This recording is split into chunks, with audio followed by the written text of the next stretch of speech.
Hi, everybody. Welcome to tonight's program with Coach Menachem Bernfeld. Thank you for joining us again on this beautiful Sunday night. Tonight is Shir 134. And again, I start off my week thanking everybody for coming and for joining. Always a special thank you to all the people that posted on all the statuses and they send it around to their friends and let people know about it. We really appreciate it. It's how it gets around. And it's a Sichas Chayrim. Tonight we have a lot of very good questions, very important stuff, and we're really going to cover lots. So let's all grow together. If anybody wants to get the flyers every Sunday, please WhatsApp me at 848-525-0066. Again, that's 848-525-0066. Or you can go to menachembernfeld.com, sign up for his weekly flyers, where you get the speakers, get the replays, and all the good Zachen. Coach Menachem. So sign up over there. If anybody's watching the replay of this on YouTube, you can click on the like button or the subscribe button. And every week you'll get notified of the share and you'll be part of it. A special thank you to the Lakewood Scoop over here in Lakewood for promoting us here in Lakewood. Ellie and Ariel from 5 Town Central for promoting us in the 5 towns. And a special thank you to Chayla Kaufman, the Jewish Content Network, for always promoting us across all the digital Jewish platforms. Coach Menachem Show is sponsored by OKClarity.com. OKClarity.com is the place for any year to find a top-notch therapist, coach, nutritionist. OKClarity.com, you find professionals, are vetted and have extensive experience working with the Jewish community. You could even find Coach Menachem on OK Clarity. So if you're in the market, please go over there to the website. You can also join their WhatsApp statuses at 917-426-1495. Again, that's 917-426-1495. Menachem will send out an email with the links and all the things how to join. Anybody who's here for the first time this Sunday, wake up. This is already almost 3 years. Hello. Thank you for joining. But every Sunday night at 9:30 here, we're doing this already. Kamat 3 years, Menachem. You ready? You ready for the big party? So next week, March 5th, is going to be Erev Purim. We're going to have an amazing shir with Reb Chaim Vashnevsky, who speaks in a lot of schools. He speaks in a lot of hashkafa, speaks to teenagers, and he just came out with an amazing book. It's called "Tell Me the Truth," and we're going to be confronting tough hashkafa questions for ourselves and for teenagers. And then another part of the shir is going to be tied together, understanding the deep messages of Purim from the Al Shach HaKadosh. We're going to tie that into the Purim as well. So please join us next week. It should be very powerful. I had a lot of positive feedback about Rabbi Vishnevsky, so please join us next week. Tonight, we have the schus and the honor of having Yehoshua Saks all the way from Eretz Yisrael. 4 o'clock he came on today, bright and early to come and to be mechazek us. We really appreciate that. And he's related to all of our other speakers, brothers, sisters, cousins, so he came in through the mishpacha. But he really comes in his own rights. He stands in his own, but we'll get to him in a minute. Tonight's shir is 134, and I'm going to be Yamoid, our president, Arna Echfried, to explain us what Coach Menachem and Yehoshua Saks and the shir 134 has to do with tonight's gematria. Good evening, everyone. Tonight's shir 134, discussing about emotional parenting, how to connect with our children emotionally. So I think the most important factor is to understand the depths of our heart, our children properly in order to connect with them. That's why B'siyat D'Shmaya, shir 134 is gematria Leiv Mevin, to have a heart which understands, and it should be this. We should have this chus to really understand our children and connect them emotionally properly. Sure, beautiful. Okay, I'm going to start off first with Coach Menachem. What are we doing here tonight? What are we talking about? Thank you very much. Thank you, Aronoyev.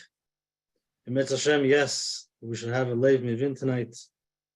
So, Baruch Hashem, we have this chus to be a number 134, B'siyata D'Shmaya, and tonight we're discussing a very topic that I love, talking about connecting to your children emotionally. And I think if you're with us here Sunday nights, we've discussed many times, the whole idea of emotions sometimes could be new to understand what are we looking for, what is emotions. We discussed childhood emotional neglects, which a lot of adults can look back on the way they were parented and to see if they're doing the same thing to their kids.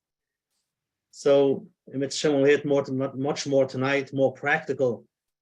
But if you think about it, what's the most important years of all of us, our humans? We are shaped. We get shaped from those young years, from those for those few years, maybe the first 10 or 15 years. And when the kids are young, they take everything in like a sponge. Whatever you say, they're not old enough to understand. Maybe you're not in a good mood. Maybe you didn't mean it. Whatever you say, they take in and they pick up. And many adults can be in therapy today trying to figure out, why do I feel like this about myself? And then slowly going back to see, maybe a teacher, could be a parent, friends, situations you went through when you were very young, and that's where you pick up. Now, it's important not to point fingers, feel guilty. We're here to become better, do better, become aware of what we need to do, and Menachem, take that to the next step, but not to sit in that negativity. On the one hand, we want to be mechanech our kids. We want to show them the right way.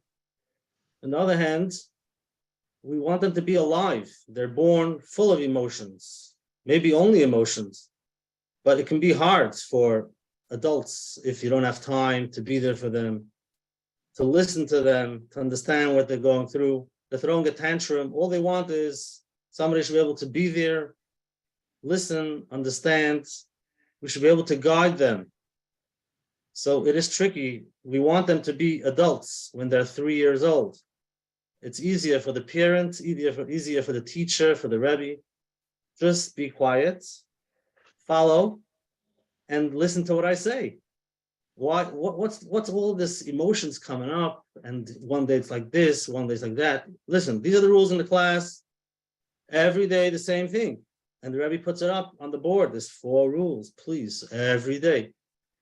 But you have to understand, the kids have inside, they're alive. They want to be part of, they want to talk, they want to share. So yes, we need to be mechanech, but we don't want to shut them down. We don't want to take out that energy from them and then all they do is just follow.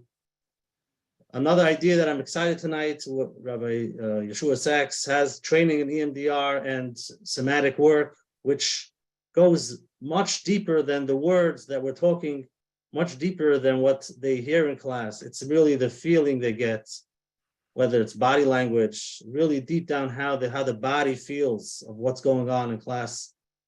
So Menachem, with the knowledge tonight, with the practical tips in Menachem that we're going to get, we should be able to implement, even if it's one thing at a time, to understand our young kids, maybe our older kids, to see what they're missing. So we should be able to help them and ourselves to go to the next level, to be mechanech them, Menachem. Shkoyach. All right, Coach Menachem, beautiful opening. Really appreciate that.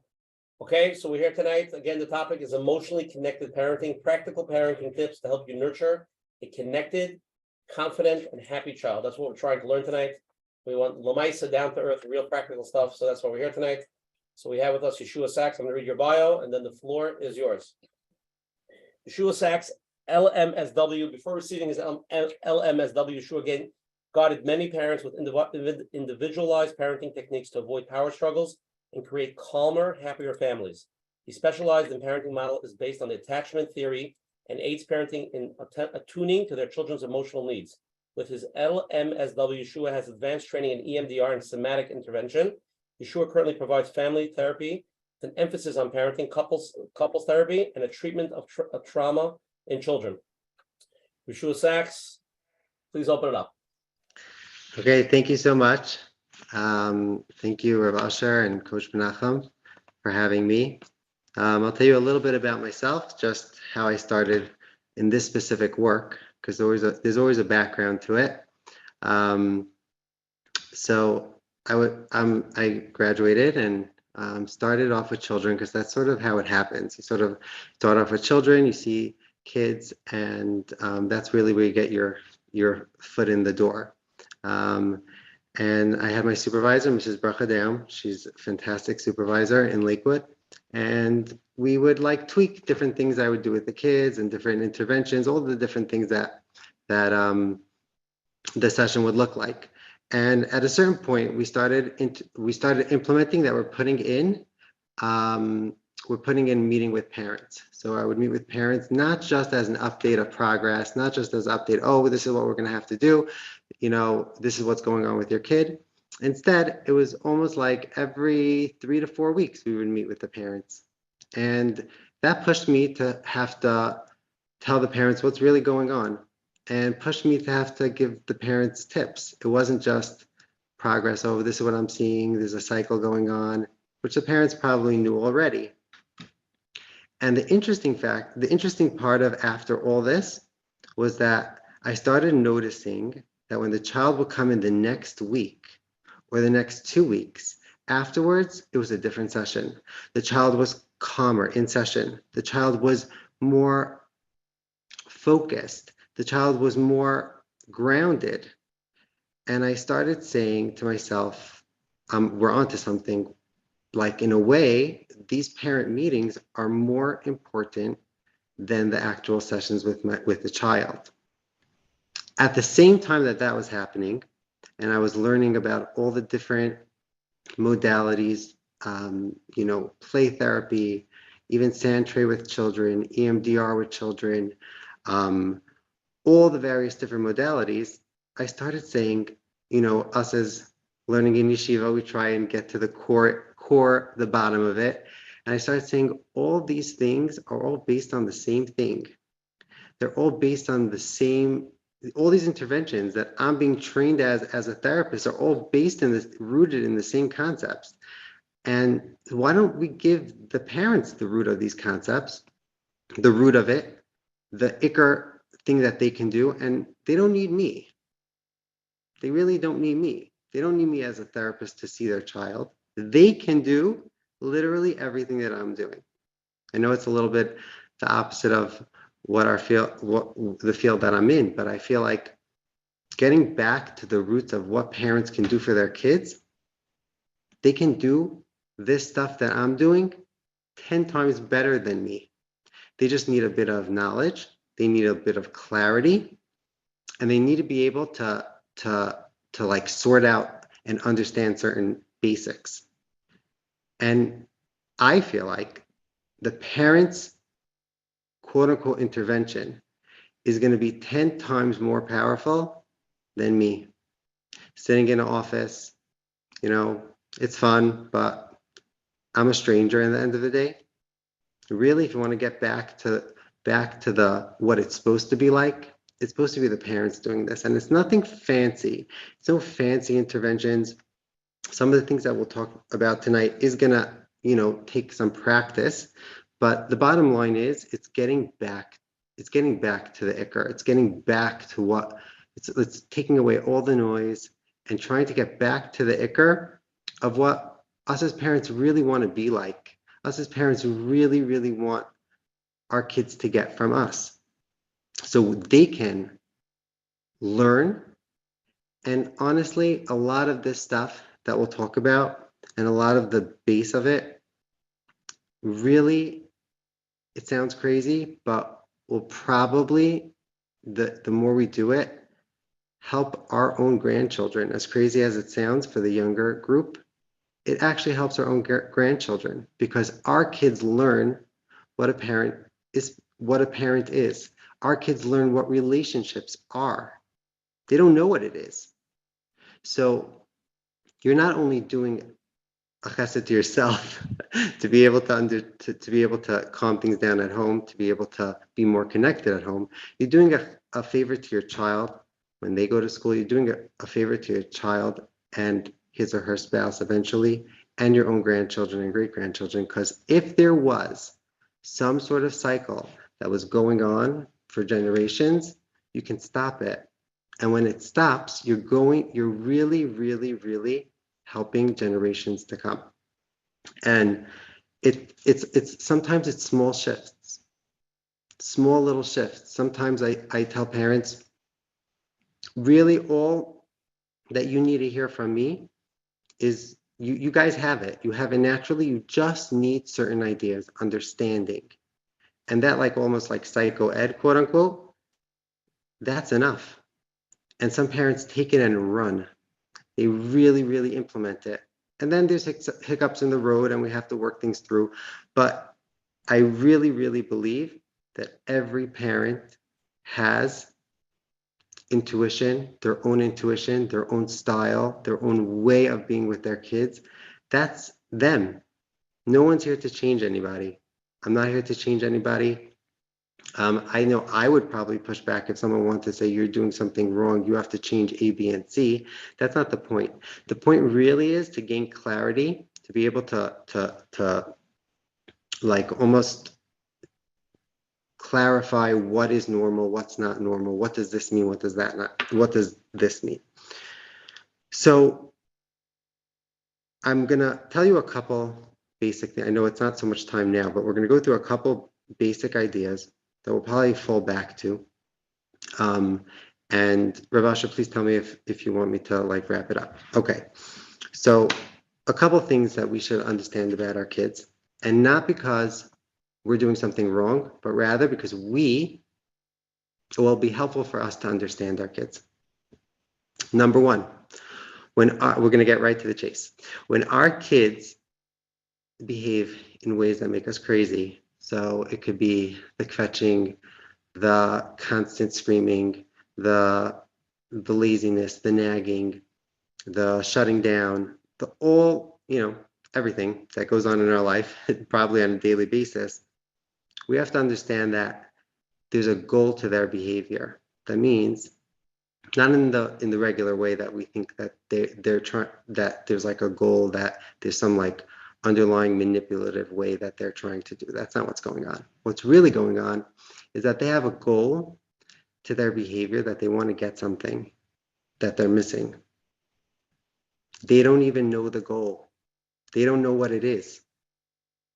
It's our job to figure out that goal. And that's what my job is, to tell you what those goals are. Specific. It's not 1,000 goals. It's not 1,000 needs. It's a very specific, and every parent's going to fill these needs in different ways. But the trick is that the kids don't even know that this is a goal, that what the goal is, or even that they're doing it for a goal. It's almost like they're hardwired that when something's not right, they're just going to behave in funny ways. And that funny way is a way to meet their goal and their need. So there's so many different ways of saying this. I'm going to say it. This is the best example that I have thought of to understand like what this means, what they're trying to get at.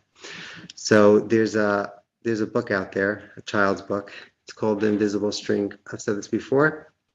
The Invisible String is a child's book about a mother whose a boy and a girl twins. They woke up from a thunderstorm, and they were really, really scared then. And they ran to their mother and they said, "Ma, what's going to be? It's so scary." And the mother scooped them up and said, this is, it's very scary, but just know that even though you're in one room of the house and I'm in another, there's something called an invisible string. I have this like string that connects me to you, even when you're in a different room. And then the kids start understanding and saying, hey, so that means that when I'm in school and you're at home, we're also connected. And then the other twin goes, yeah, and even when you fly across the country, we're still connected, right? And they go through the whole thing, and then the book ends, and it's very, very nice. But I think there's something that we have to add to this book, and I really think this is gonna help people understand what I mean when our child are trying to get something from their behavior. Yes, there's this string, and yes, there's this invisible string, but it goes further than that. Our kids tug at the string. Our kids pull. That's their behaviors. They pull to see if we're there. So imagine you're in one room and your child or someone else is in another room and you're playing, I don't know, some sort of rope game, jump rope or whatever, and you don't see the other person on the other end of the rope. What are you going to do to make sure that you know the other person's there? You're going to tug. You're going to pull. If it gets tight, then you know the person's there. If it doesn't get tight and it just is loose, you're going to keep on tugging until you know for sure the person's not there. And you'll keep on tugging, tugging, tugging. That's what our kids do. Our kids want to know that we're there. They want to be able to have their needs met. This is like a hardwired thing. Every single human being is like this. Every single human, right? Animals, they don't need their parents when they're born, many of them. Us humans, we need them. And it goes throughout the years like this. And the children, as they get older, they tug. They want to know that we're there. That's what their behavior really is. So as much as we might see it as being manipulative, we might see it as that they're just being impossible, or any other label that we might want to give our child, really, we should look at it and say, wow, my child is pretty intensely showing me that he wants to know that I'm there and he needs certain things. So what I tell parents to do, and this is really the base of my mahalach, is that let's show our kids that we're there before they need a pull. Let's pull the string on our end. Let's make it tight so our kids don't have to pull. That means if what I'm saying is true, that there's a goal that they need to meet, if we can meet that goal before, what's going to happen is the behaviors pretty much should drop down, because behaviors are not this intense, there are many psychologists way before, like we're talking like, and they'll explain to you a behavior is this type of thing, and it's based off of something, based off of this in the child or that in the child. I really believe that a behavior that's not what it is. A behavior is really trying to get something. They're trying to get something, and a behavior in and of itself is not the issue. Which leads me to the next thing, and it's very similar, but it's another way of looking at it. When a child's behaving in a way that's frustrating us, making us crazy, even engaging in power struggles, really what's happening is that it's a sign. We should take it as a sign that there's something wrong. That means the child's feeling discouraged. There's something not right inside our child, and that's why they're behaving that way, which is very similar to the first thing, that they have to meet a goal. But I'd like to look at it that really what it's doing is that it's telling us that something's wrong. It's another way of telling us that something's wrong. That means it's a mode of communication.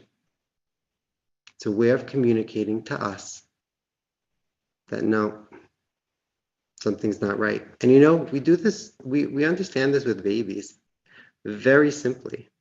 And this is where I find there's a shift at a certain age. With babies, up until the age of 2, the baby cries, we're right there. We change their diaper. We try to figure out what's going on. Is the baby cold? Oh, you want to sleep on your side? Oh, maybe he needs to be sat up. Maybe he needs to swing, right? Maybe he needs.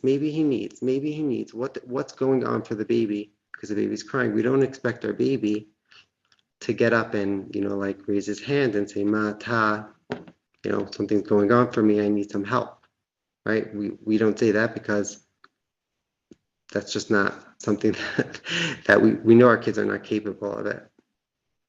There's a shift at the age of around 2, terrible 2s.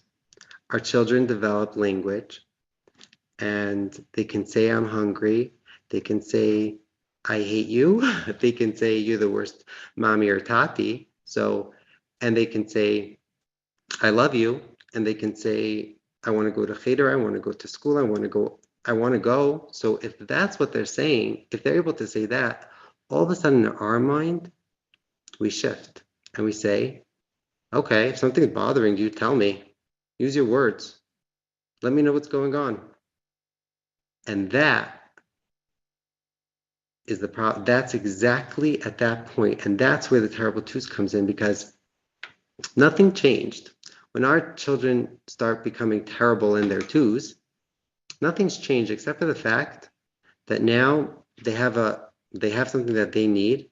There's a certain autonomy that's happening, and they're not getting it. They're not getting what they need. And so they're starting to behave to tell us that something's going on. They can't use their words. We're expecting them to use their words, but they can't. So it's really at that age, at the age of around 2, that these things are kicking in. But it kicks in really from both ends. It kicks in that they have these needs. They have these things that they're realizing, or it not even that they're realizing, that their brain's developing in a way that they need. And we're expecting more from them to express it.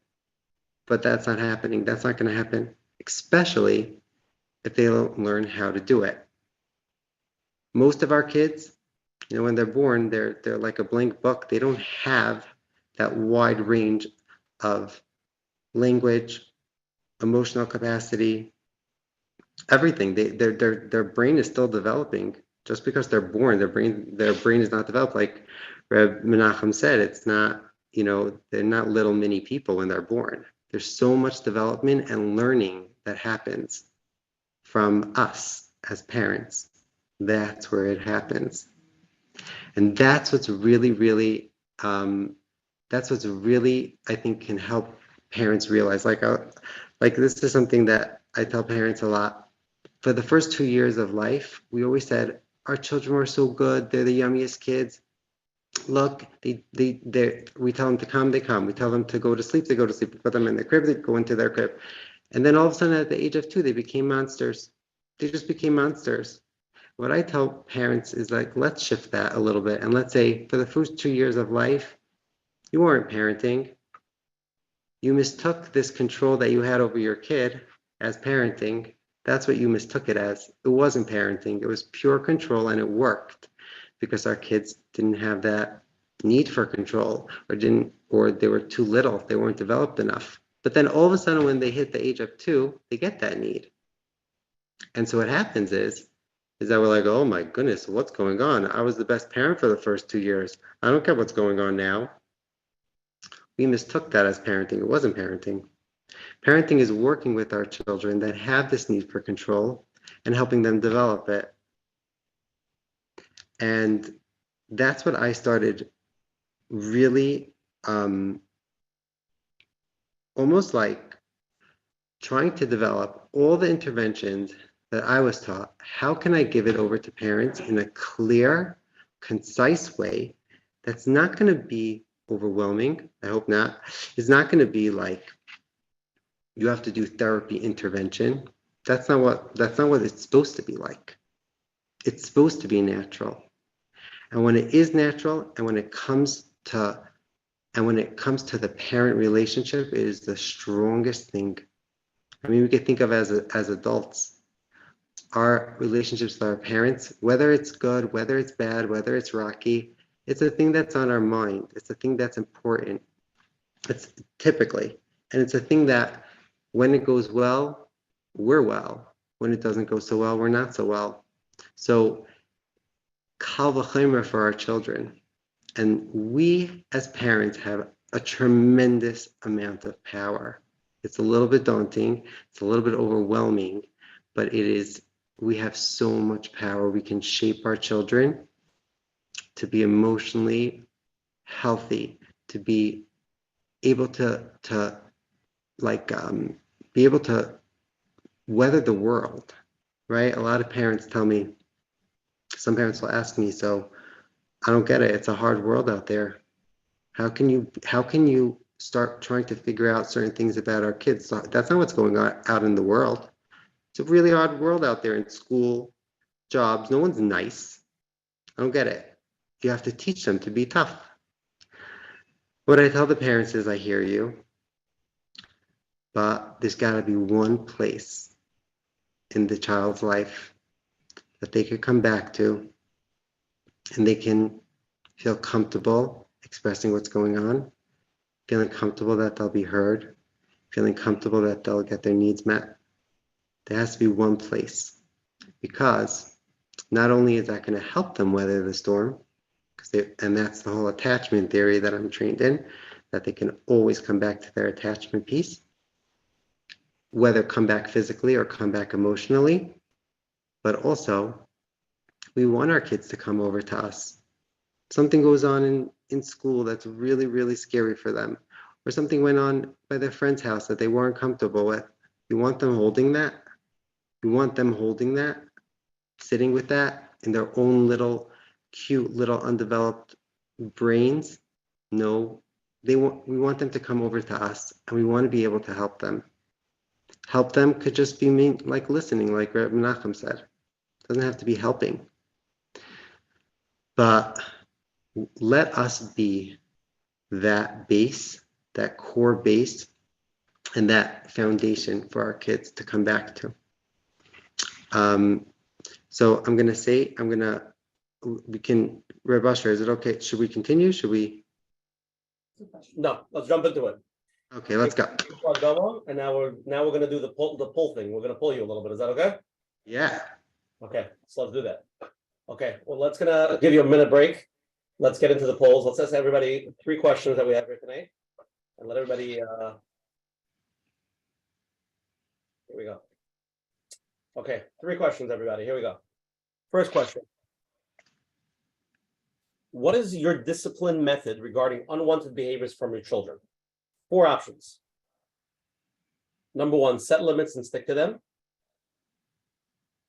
Number 2, raise your voice and say, because I said no, like very authority. 3, teach the child better behavior. Or option 4, redirect or distract with another activity. Those are the 3 options. Choose one of them. 4 options, sorry. Number 2, what do you believe your 4 or 5-year-old is capable of expressing? Express what emotions he or she is experiencing. Option 2, can tell us what is bothering them. Option C, throws tantrums and can't express what they're really feeling. The third question, very generic question. Do you enjoy parenting your children? Answer MS. Yes, I find it hard but very rewarding. Number 2, I find myself at the end of the day completely drained. Or option 3, I'm pretty passive about it and let the day play out. Answer those 3 questions and then we'll share with everybody. And Rabbi Shua, you could give a comment on that. We're going to jump into questions. People that while people are voting, I'll just tell everybody that obviously a lot of questions go first. Please text Asher Parnas on the screen. We have a lot of questions that came in, and let's try to really know how to really connect with our children. Sure, but while people are voting, why don't you just tell them about the courses that you do, the stuff that you do, your programs in Lakewood and Yeah. Okay. So so after, so after realizing a bit of this, and how we can really help parents, I started doing really one-on-one sessions with parents. Not so much. Sometimes I would meet the child, but many times I would just meet the parents. Maybe meet the child 1 or 2 times, and then I really developed a course because some of the fundamentals, which we'll talk about tonight, real fundamental basics, can be taught in a course. It's more effective.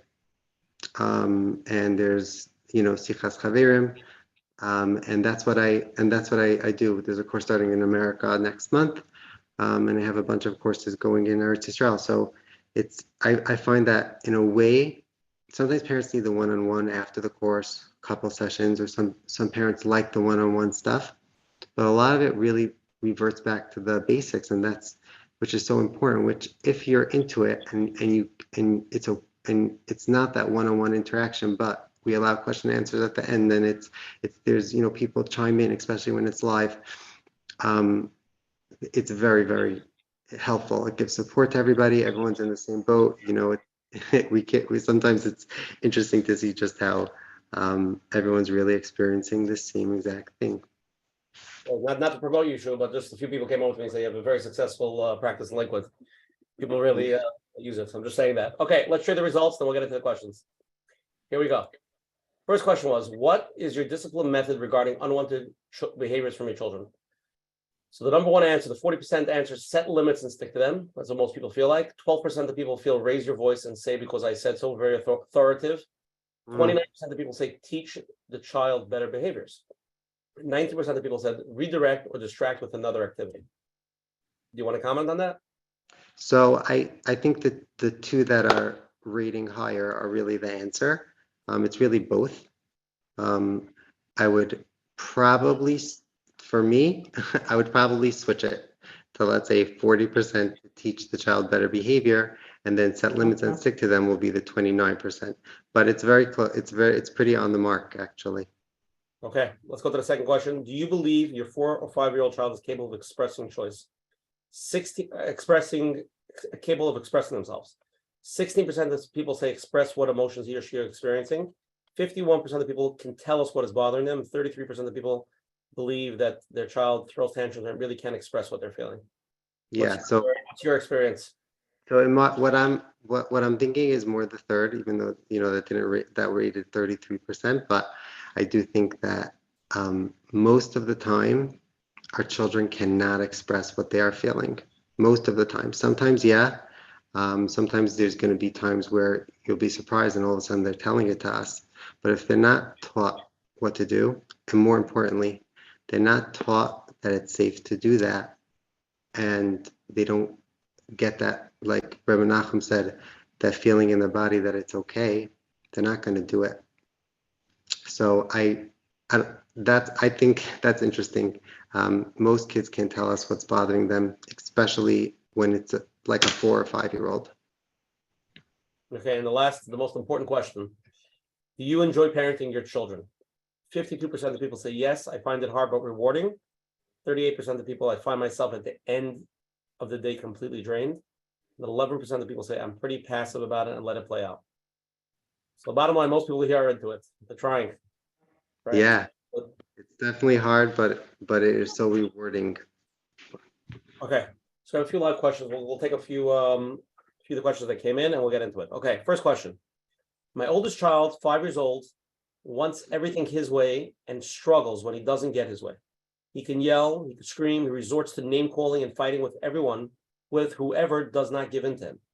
He tends to be rigid overall, but when he is home, he's really out of control. We find that he is lying at home as well. What are some things we could do to help the situation?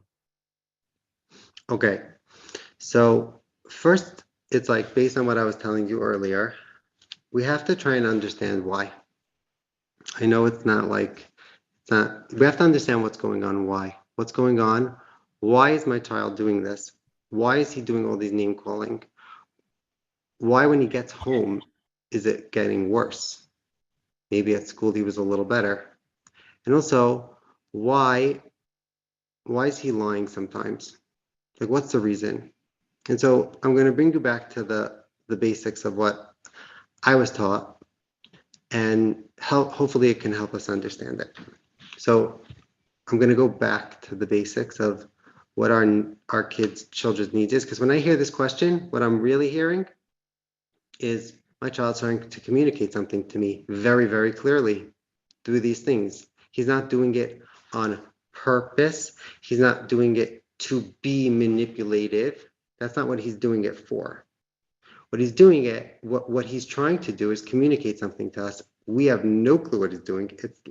He's probably trying to communicate something to us that is the last thing we would think is going on based on the behavior he's doing. That means our kids are really, really not good communicators. They have really bad communication skills, because if this is the way it is, this is their communication. And what I'm saying is true, that they're asking for something. That's like an odd way of doing it, but that's our kids. Unless they learn to do it differently, which we'll get to, they're going to do it this way. So number one is that there's a big nature piece, I think, with this child who tends to be rigid.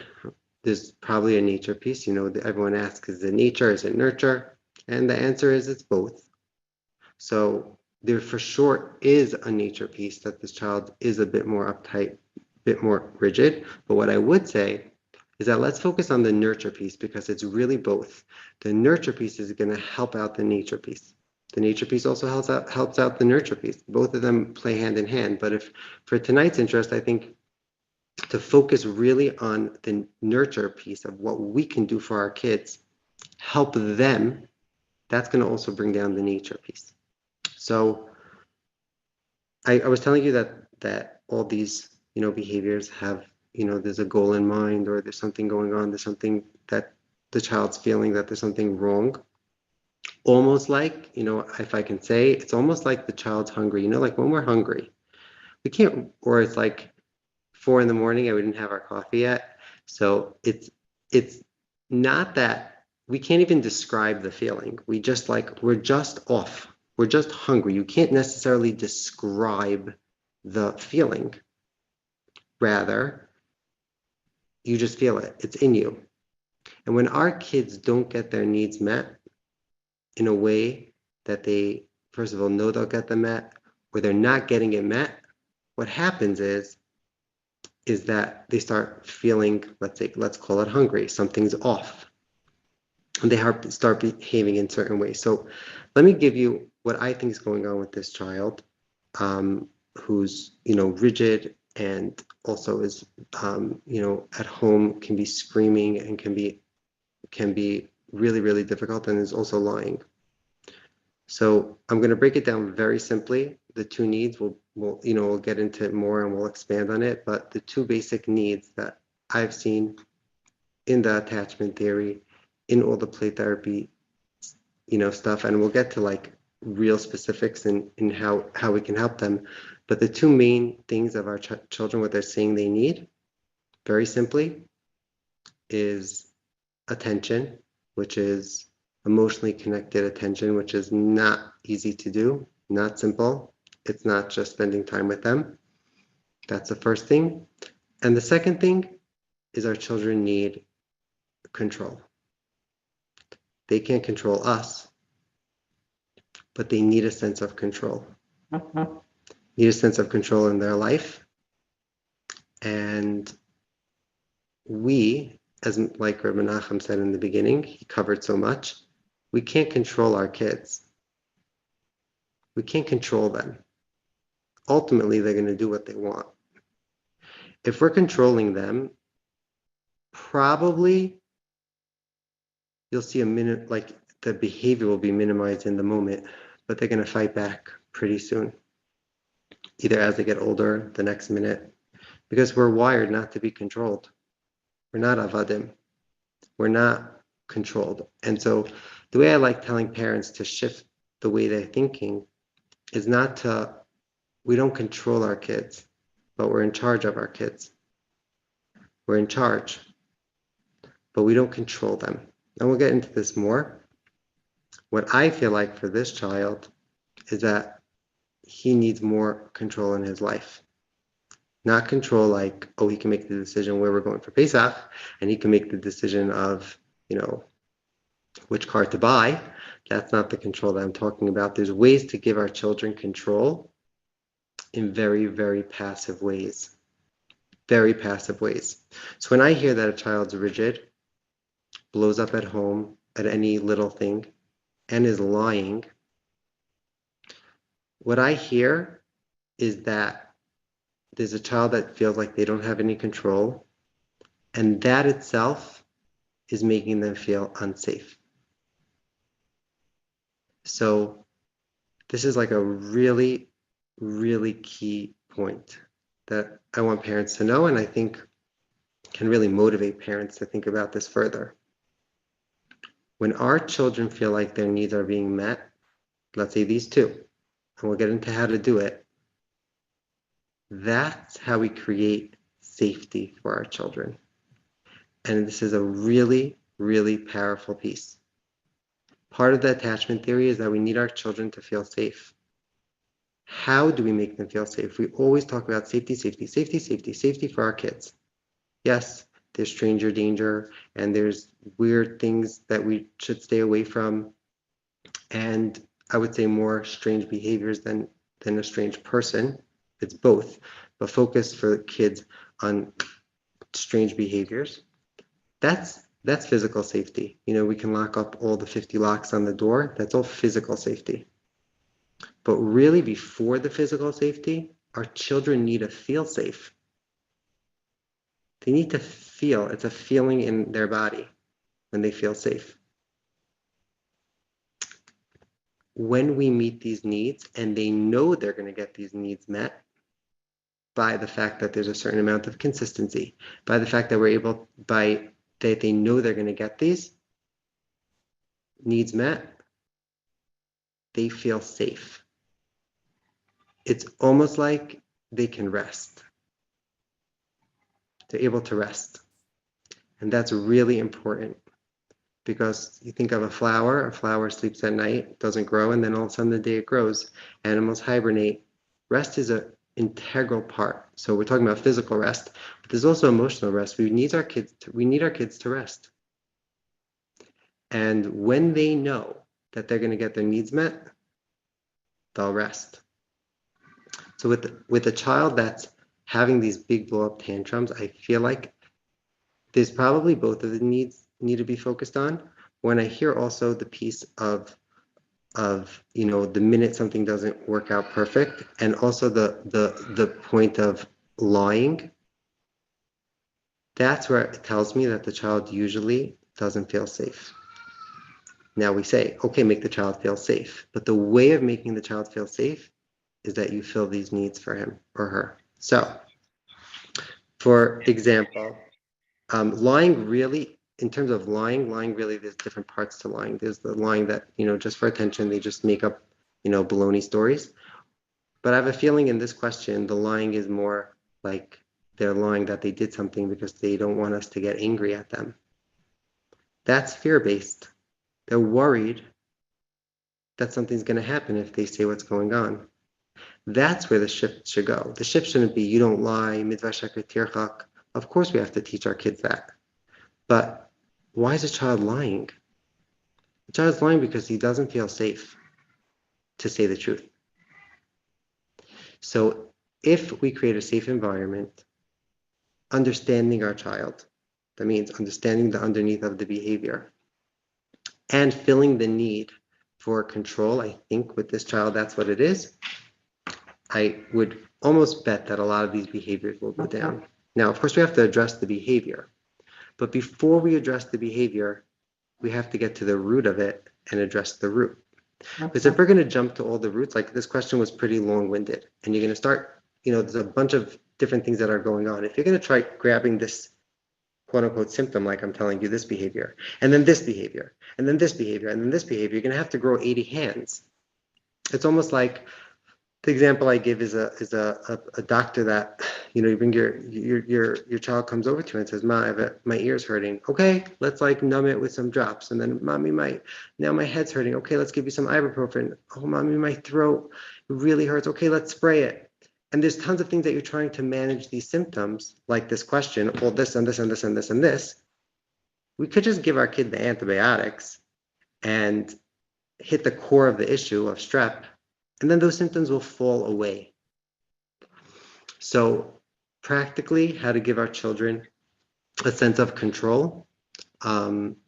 Very simply, I know there's so much more to do, and I can't, it's obviously it's a short answer. It's much bigger than this, but most people say give a child a choice. So I'm going to shift that a little bit, and I'm going to say is invest in creating an environment for your kids that are full of decisions, not choices, but decisions that he or she can make in a way that makes no difference to you. So it can be like, you can formulate it in a question of like, you're anyways going down to the car, and you can ask your kid, do you want to sit in the front or the back? And then they choose to sit in the front or they choose to sit in the back. You just gave them a sense of control in their life. And it might seem so crazy and so like, oh, really, that? But in their world, that's what's important. I find myself reminding parents so much how our world is so different than theirs. Our world that we're living in is so different than the world that they're living in. And let's just take, for example, our physical difference. Like, sometimes the kids will look up and say how's the weather up there? Big person, we're just big people to them. And not only physically are we bigger, emotionally we're bigger. Things are more important to us. What's important to us rates 0 by them, and what's rates 100 by them rates 0 by us. That's where we have to find a way to understand their world. And if we could understand their world, that they need a sense of control. I'll tell parents, when we want to sit on the couch, we sit down on the couch. When our kids want to, especially the younger ones, they have to climb onto the couch to sit on it. Right? That's a different world that they're living in. They're living in a much more everything's just bigger than them. So let's take this child. Give him a choice, simple choice that makes no difference to you. It's a matter of being creative, and it's a matter of thinking and saying to yourself, I'm investing in my child. I'm investing in his need for control, his need for power. That's what I am investing in. And each time you do it, you add it into your investment. So I'll give you another example. Let's say it's you're making dinner and you're anyways putting the rice on the plate and you're anyways putting the chicken on the plate. And you know maybe this kid, which you said is a bit rigid, you can ask him, do you want me to put the sauce on the rice, or you want to keep the sauce separate? Makes no difference to you. But when he chooses and he makes a decision, he feels chashav. His mother, his father asked him something, and he got to answer. All these type of things, and you can do it many times a day. It's really, really helpful, because if what I'm saying is true, that this is the cause of it, you're preempting it. You're jumping in before. You're not jumping on the behavior. You're really, in a way, cultivating a relationship. And when you have this relationship, because you're jumping into your child's world in a way and understanding, okay, like we live in an apartment building now. You want to ask your kid, do you want to hit the button to the elevator or should I hit it? Like, boom, you just gave him a little sense of power. He's 4.5 years old. She's 3 years old. Ask them those questions and have them choose. Another way to do this, really, really powerful, and it's for younger kids for sure. So as they get older, it's going to have to become a little bit more, mature. But again, it doesn't have to be crazy decisions. It could be like, oh, we're going out shopping. So which store should we go to? Would you rather shop in this grocery store or this grocery store? If it makes no difference to you, see, you are in charge, but you're not controlling the situation. And that's the difference. Because when your children feel controlled, they're going to fight back. That's where the power struggles come, when they feel like they're controlled, they're being controlled. Another way to do this, really, really, like a good way, like that you can fill up this control piece, is when they make their decision. Let's say they chose something to wear, or they decided that they're going to make something for lunch, on a Sunday, and they're home anyways, and they decide to make something to lunch. Use the word decide. Say, oh, you decided to have pizza for lunch. Yum. And that's it. You just gave them the sense that they're in control and in power. The child came out 4 years old. They got dressed themselves, and they put on the blue skirt with the white shirt, or the blue pants with the green shirt, and you tell them, oh, you chose the blue pants.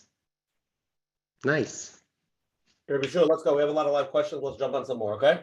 Okay, let's go. Okay, first live question, you're on. Hi, you hear me? Yes. How are Okay. you?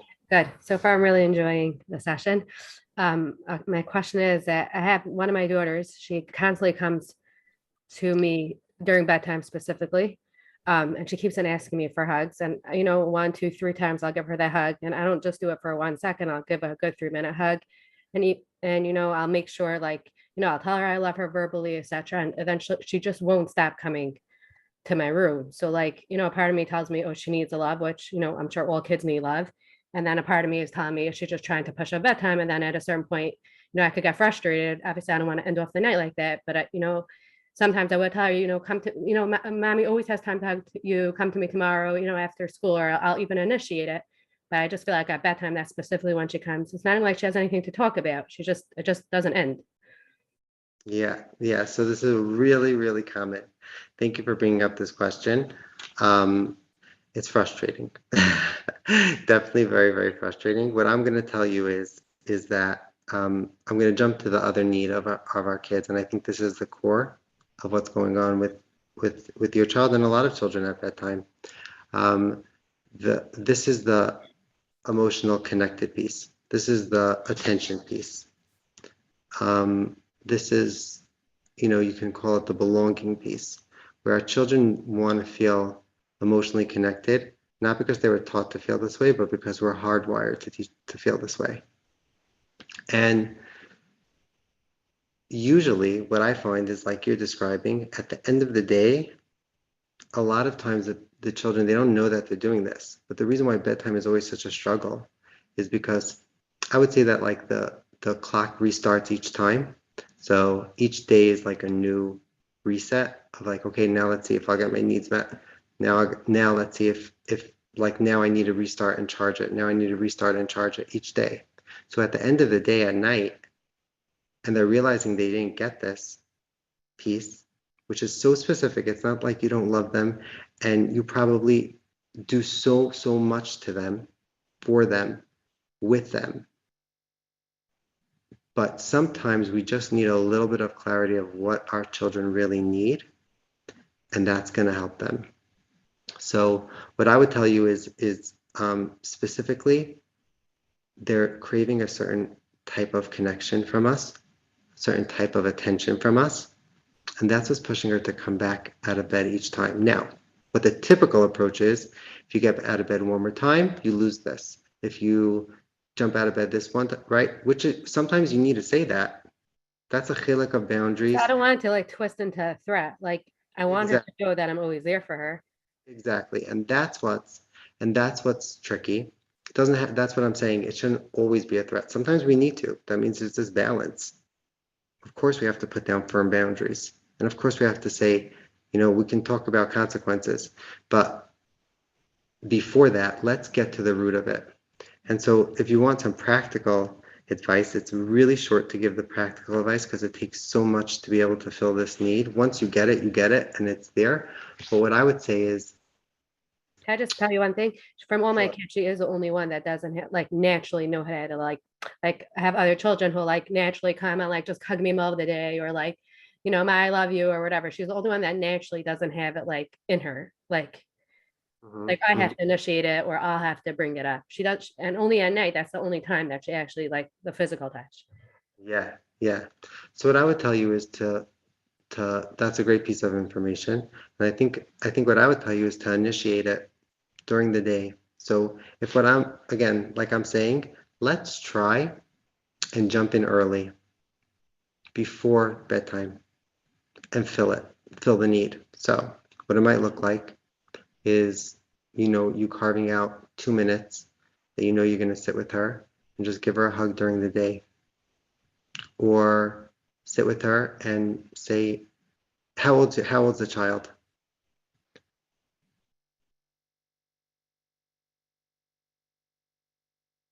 Okay, so I'll guess it's I'll tell you a range. Sorry, I was muted. She's 10. She's the oldest, a 10-year-old. So 10 years old, I think that when she comes home from school or any time, sit with her and say, just how was your day? And then let her talk. If she doesn't talk, she just says it's good. Ask her a specific question, like, you know, like, who did you sit next to on the bus? Or like a very specific question that will bring out the conversation. And just be with her. Just be with her and almost try to connect with, like, almost pretend, this is difficult, but try and get into like, become like a 10-year-old in a little bit of a way. That means you're the parent, but you're jumping into like a 10-year-old, like when she's talking about her, you know, on the bus and then this one and then this one and this one, like really feel it, really get involved with it. And what's going to happen is that she's going to feel that you're feeling it, as opposed to just like listening halfway there, phones on, looking at it, really giving her that undivided attention on her level. You know, this is the short answer. I think will help fill her need. Will help fill that need of quote unquote love, of attention, of feeling seen and understood. Those are all like within that umbrella. So any way you're able to do that with her specifically, because you know that she's the one that has a hard time initiating it, you initiate it, you jump in, even though she might not see that she wants it. This is an integral need of hers.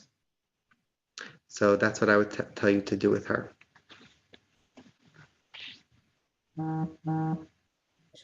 Okay, let's go to the next live question. You're on. Hi, first of all, thank you so much. Can you hear me? Yes, I could. Okay, great. So I have a question. I'm really stuck with, I'm not sure what to do. My 8-year-old son, who's in 3rd grade, is being bullied repeatedly for the past, like, I would say more so in like the past like 2, 3 months. And they're every day, like he comes home with like a story, and I crack up about it, and I'm like, is this real? Like, I don't know. Is this normal 8-year-old behaviors? Like one day, something that was important to him, a kid just literally took it out of his pocket, broke it, and then just put it into the garbage. And he got really upset. And it was the first part of the morning. And it, of course, impacted him, and he didn't want to, do his work. Well, Rebbe was asking him to do work because he was very upset about it. And then the next day, like he had breakfast, and somebody, like, he went outside to drink, and one kid decided to basically spit into his sandwich. And then the next day, like during recess, they're taking sticks and, like, hitting him. And obviously I'm in contact with the Rebbe, and Rebbe's, kind of brushes it off. I guess he doesn't know what to do. There's no protocol. It's a yeshiva. There's no like system going on, unfortunately.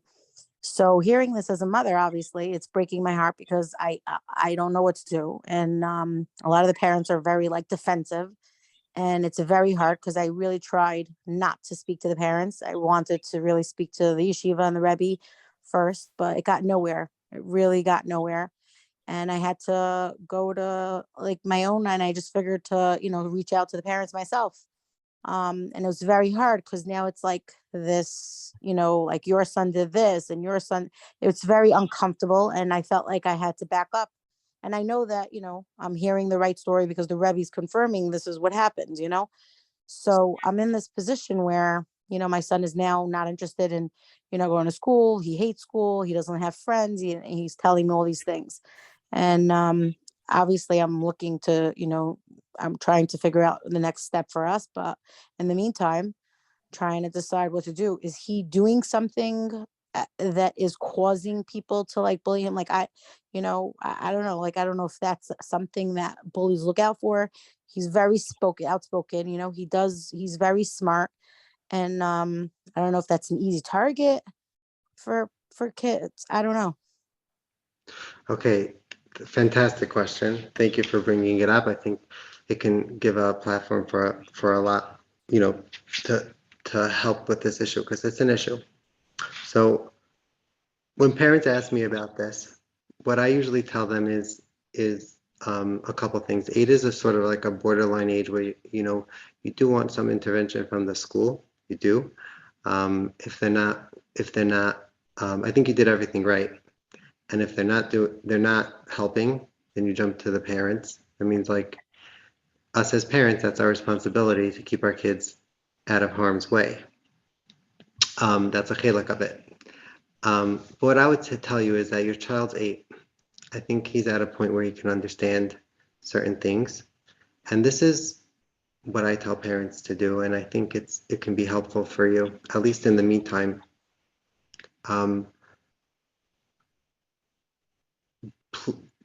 Speak to your kid, speak to your child, but make sure that it's really out of the moment. And this is really a key piece to a lot of the learning that goes on for our kids.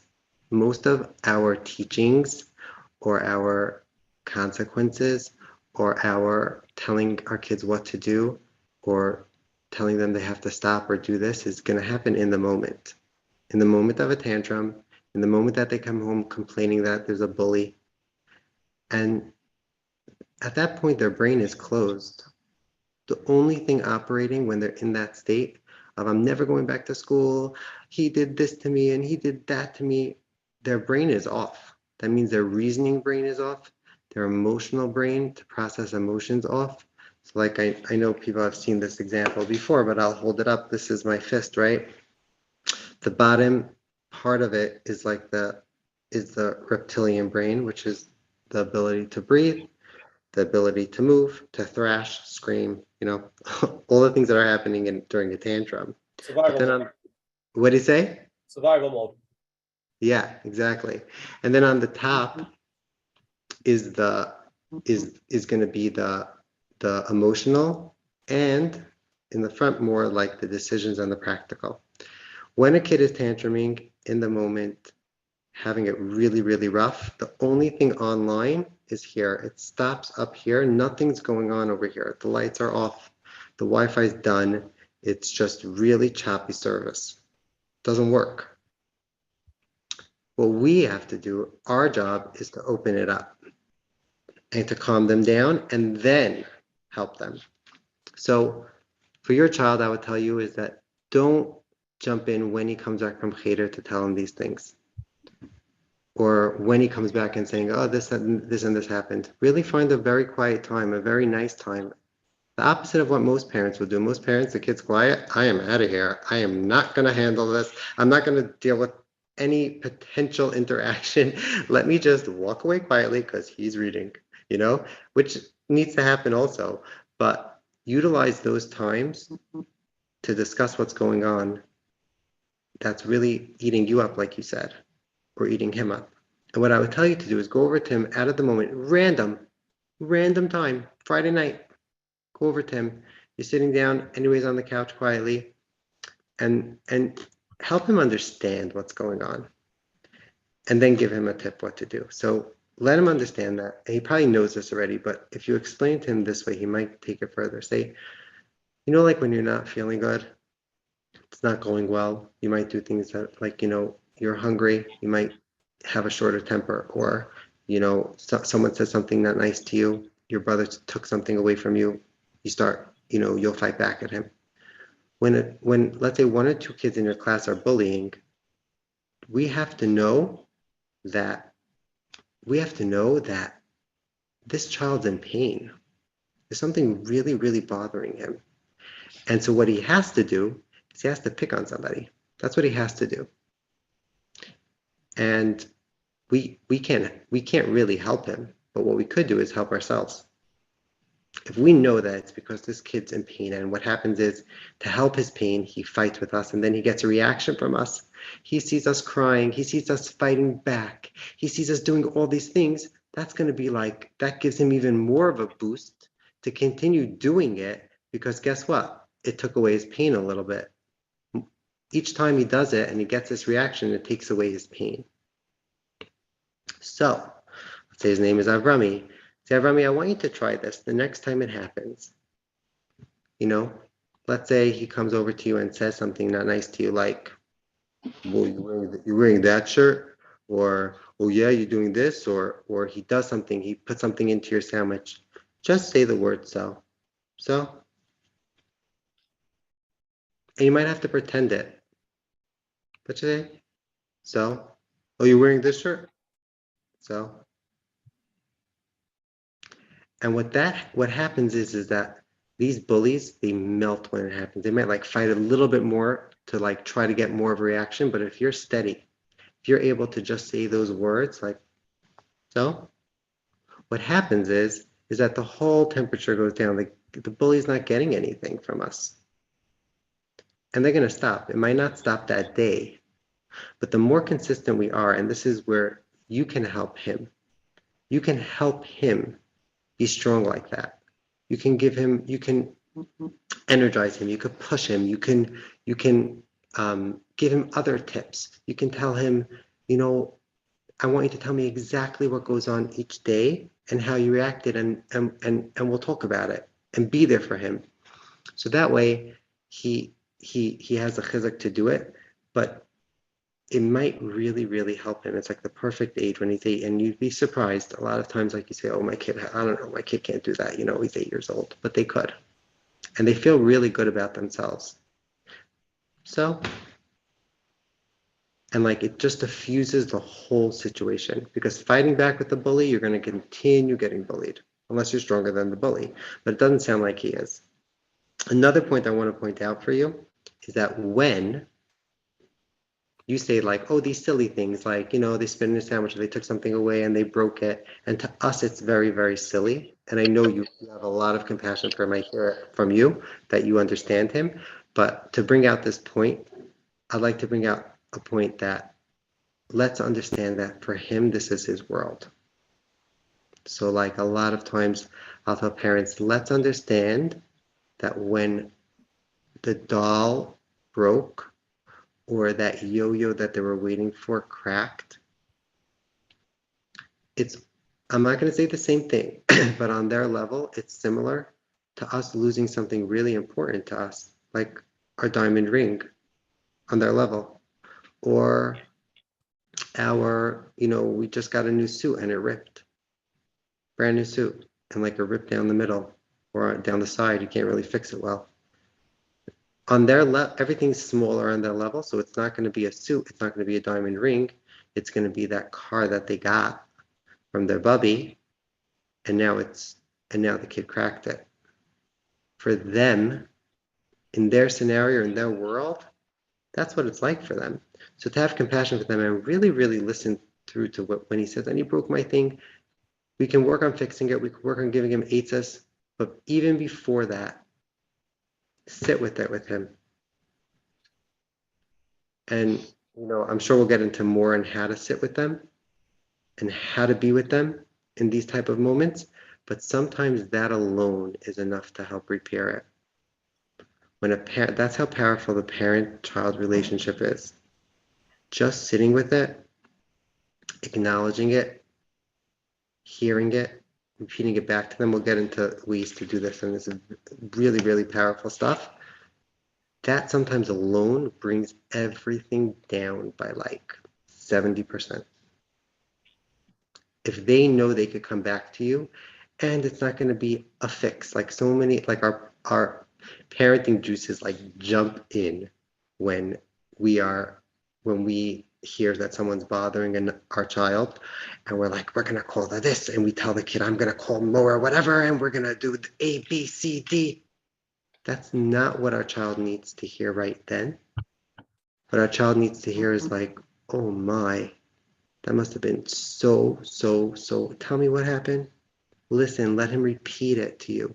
Just him repeating it to you and you listening is huge. Now, because honestly, I'm going to tell you, secret, that's what I would do in a session with him. If someone came to me because their kid was bullied, because their kids were being bullied. So it's that skill. We'll get into that skill, I'm sure, through other questions. But it's that skill of really understanding his world, jumping into his world that can help him. Okay, Rabbi Shua, let's go to the next live question. You're on. It's funny, the description of the child that you said earlier, the kid who is lying, the kid is on edge all the time. In my family, she is their 9-year-old girl who is asking and getting the most love and hugs multiple times during the day, at night, before going to sleep. Every time she goes to school, she comes in the morning, she comes to me, she asks for a hug, she gets a hug. And this is the kid that, strangely enough, is lying, hiding presents from the other kids, hiding stuff in her school bags, and mom is asking where it is, and she would say, I don't know. It sounds that's whatever I'm giving her is like doing the opposite of the effect that we're expecting to be. So I hear you. I'm sorry. So what I would say is, this is where it gets a little bit nitty gritty, where a lot of times what we're giving our kids and what we're showing them is not what they necessarily need. Like, in other words, we're missing them a little bit. So it's like a funny thing. It's like if you take, this is where the nature and the nurture goes in. Let's say our kid needs a lot of this loving attention, or the kid or our child needs a lot of a sense of control, which I was focusing more on the control piece than the loving attention piece for this specific question. So that's why I specifically focused more on the control piece and the feeling that they have a certain sense of power. But what I would say is that sometimes our children need things in funny ways, like really funny ways. That's our job to figure out how, if it's not working, let's figure out other ways that we can help them recharge, fill up that need, so they don't have to lie, so they don't have to, hide things. But sometimes their nature is just like that, and it's going to take twisting, and like it's almost like I think of like a cup.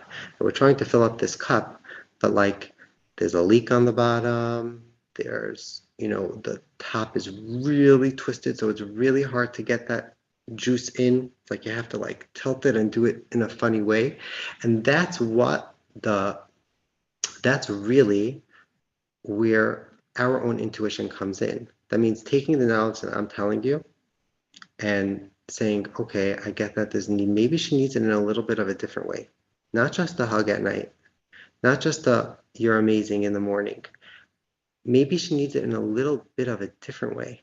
Maybe she needs it more with like that she feels that we're there for her and we're going to be able to hold whatever she comes to us with. And how to do that, that's it's much bigger than this, but giving her that feeling.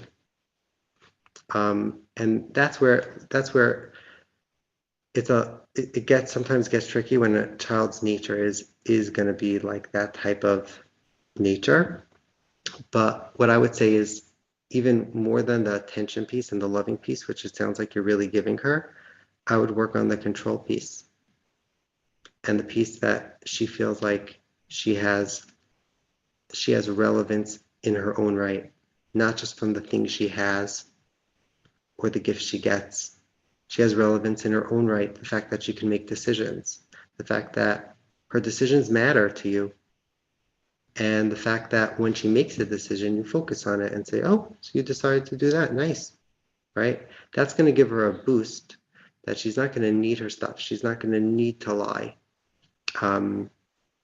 That's what I would suggest for you.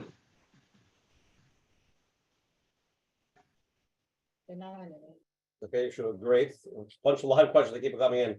Go to the next one. Hold on one second. Unmute. Hello? Okay, yes, you hear me? Yes. Yeah. Okay, it feels like I'm opening a can of worms for myself for sure. I am a grown woman.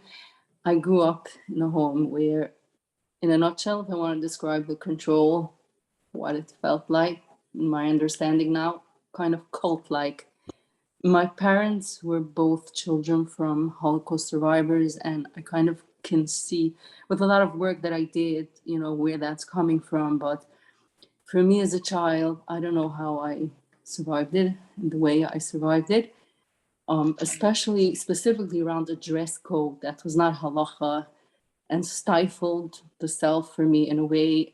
But no one listened. I remember crying to my father, and it was like, no, this is the way we do it. And it's still affecting me until today. I mean, a non-Jewish therapist that I work with for a specific addiction that I struggle with, which is probably a result of, and she was very she said to me, you're not going to get past this before you own your authentic self. Now, Lamasa, I'm not a rebellious teenager. I'm an adult. I'm a grandmother. In the work that I've done, what I found most helpful for myself is reparenting myself. And that goes for my attachment wounds and reparenting myself. And I am constantly thinking to myself, there must be a different way. That my therapist is right. There's no getting past it without owning the self. And yes, as I say, I'm an adult, what am I going to do, and I'm dealing with it besides other challenges that I'm dealing with. Just the idea, suggestion. So thank you for your vulnerability and your openness. It's tough. It's very, very tough. It just brings to the forefront just how much of an effect we have, like for good. I'm going to say for bad, but let's focus on good. Let's focus on just the power we have to shape our children. Really map them out. Like they're born like open maps with like all the workermen ready to go, we just have to direct them and help them create the pathways that are normal, help them create the opinions and the ideas that are helpful for them, but not that we're controlling them, but that they're learning from us. What I would tell you is that, on this, for this, in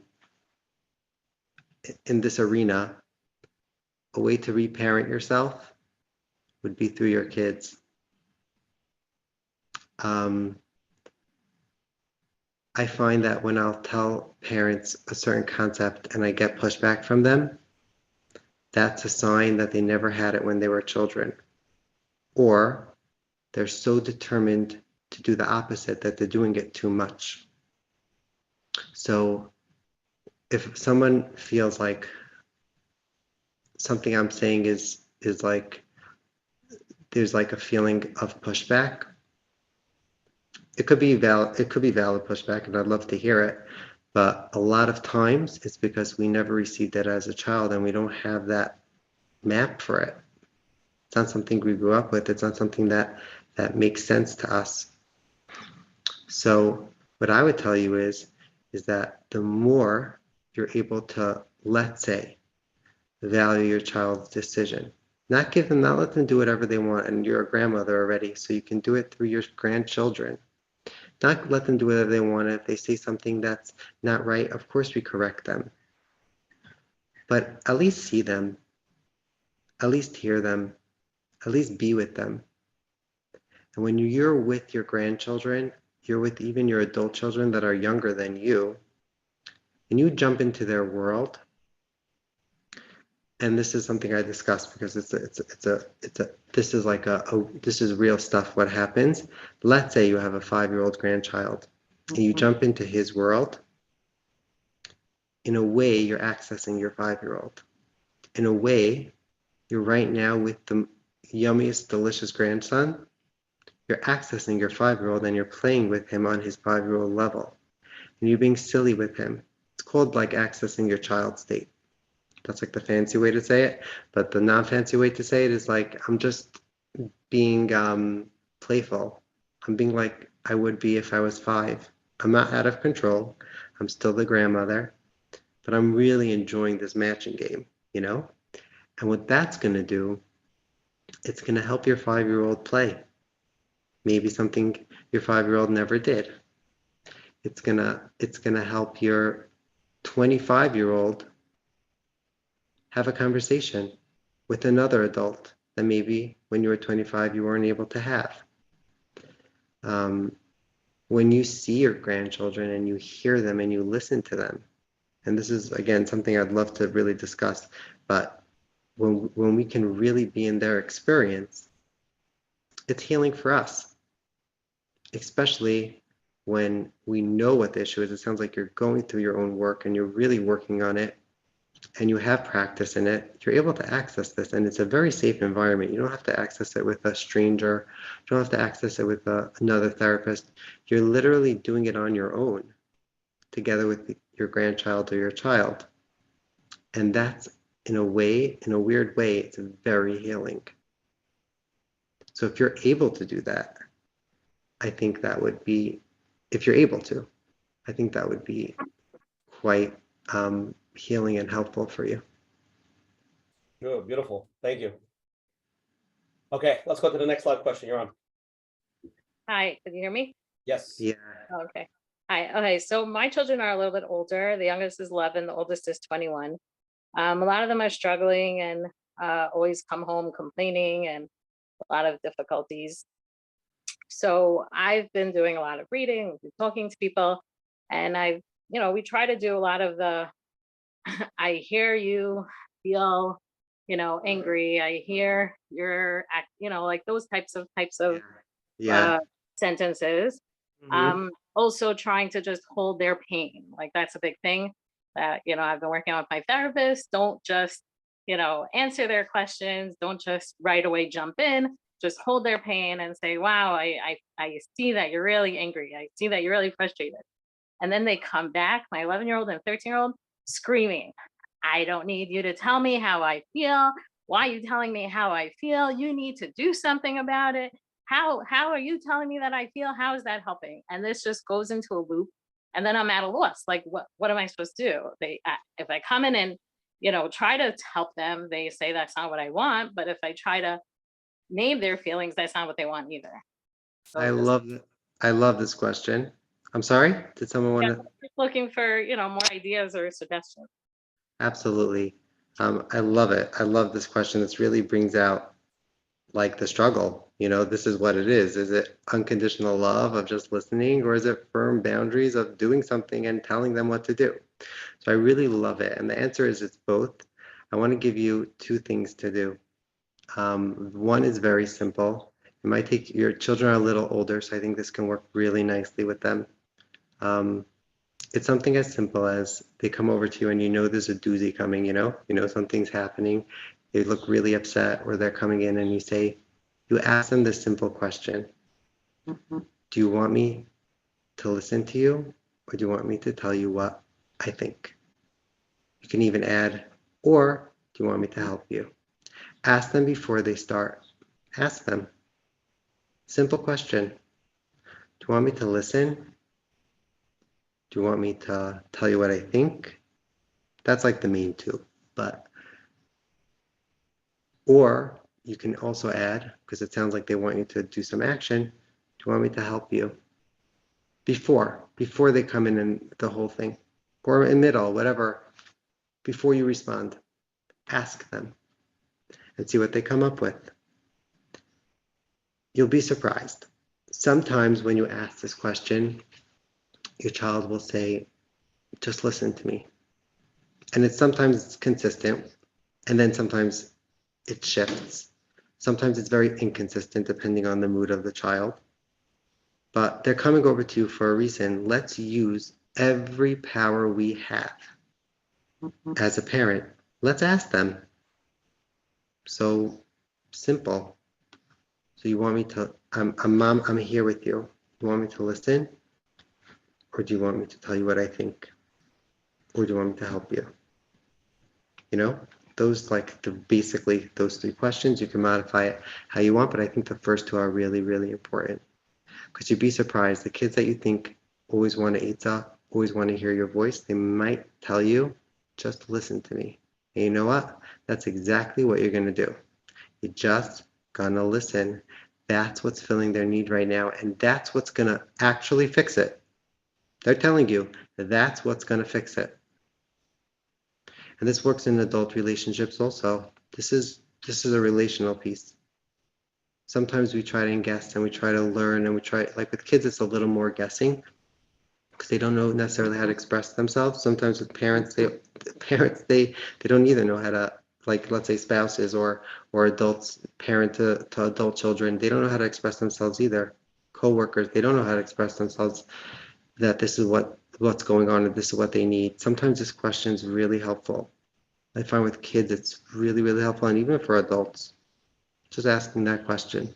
It's really bringing out our suffix. We're not sure. That's the first thing. The next thing I'm going to tell you is, and I think I'm so glad you asked this question. I'm gonna tell you something that you can do for your, like another suggestion that you can do for your kid. I hope I'm not being too suggesty, like giving all the suggestions, but I want to be able to people to come away with a practical, things, even if they take one or two things and they're able to implement it, can really be helpful. The next thing I'm going to tell you is a really powerful tool. It's very, very powerful in all relationships, and it's also powerful for specifically, especially for kids, but everyone, any interaction. It's, you were discussing validation, and you were discussing validating the feelings and naming the feelings and all that. Let's say, I'm not going to say for sure, but let's say in the beginning, let's leave that for a therapist, even though it's not, but for the beginning, for getting us into the groove of our kids hearing what we have to say, of them trusting what we have to say, let's put that aside for a minute and instead do something similar that I was saying to the question, the person that asked the question earlier. Instead, what I want you to do is, your child comes in, let's say your 11-year-old comes in and starts saying how this happened and oh my goodness, whatever. I want you to do two things. Stop. Put your phone down. Make eye contact with him. And actively listen to him. So just most of the times when our kids come in, we're either like, in the middle of making supper, we're in the middle of doing this, we're in the middle of doing that, and then they start screaming, and then we start saying the right words, like you were saying, and they feel like, this isn't going, and then they push back and they say, don't tell me what to do with it, and sometimes it's don't tell me what to do, and sometimes it's don't tell me my feelings, and right? We need to connect with them. Put everything away. I know it sounds crazy, but this is going to help you. It's going to help you in your relationship for him, for her, in the future also. They come in, they have these big, huge things going on. Just put everything down for a second. I know it's hard in our in our families. We have large families, Kanenar. We have a lot going on. We have a lot of achayas. We have a lot of stuff on our mind. But if you're able to work on this and put it down and look at them and listen to them. And the second thing I want you to do is, it's called really mirroring, but what you're doing is that you're showing them that you're in their situation.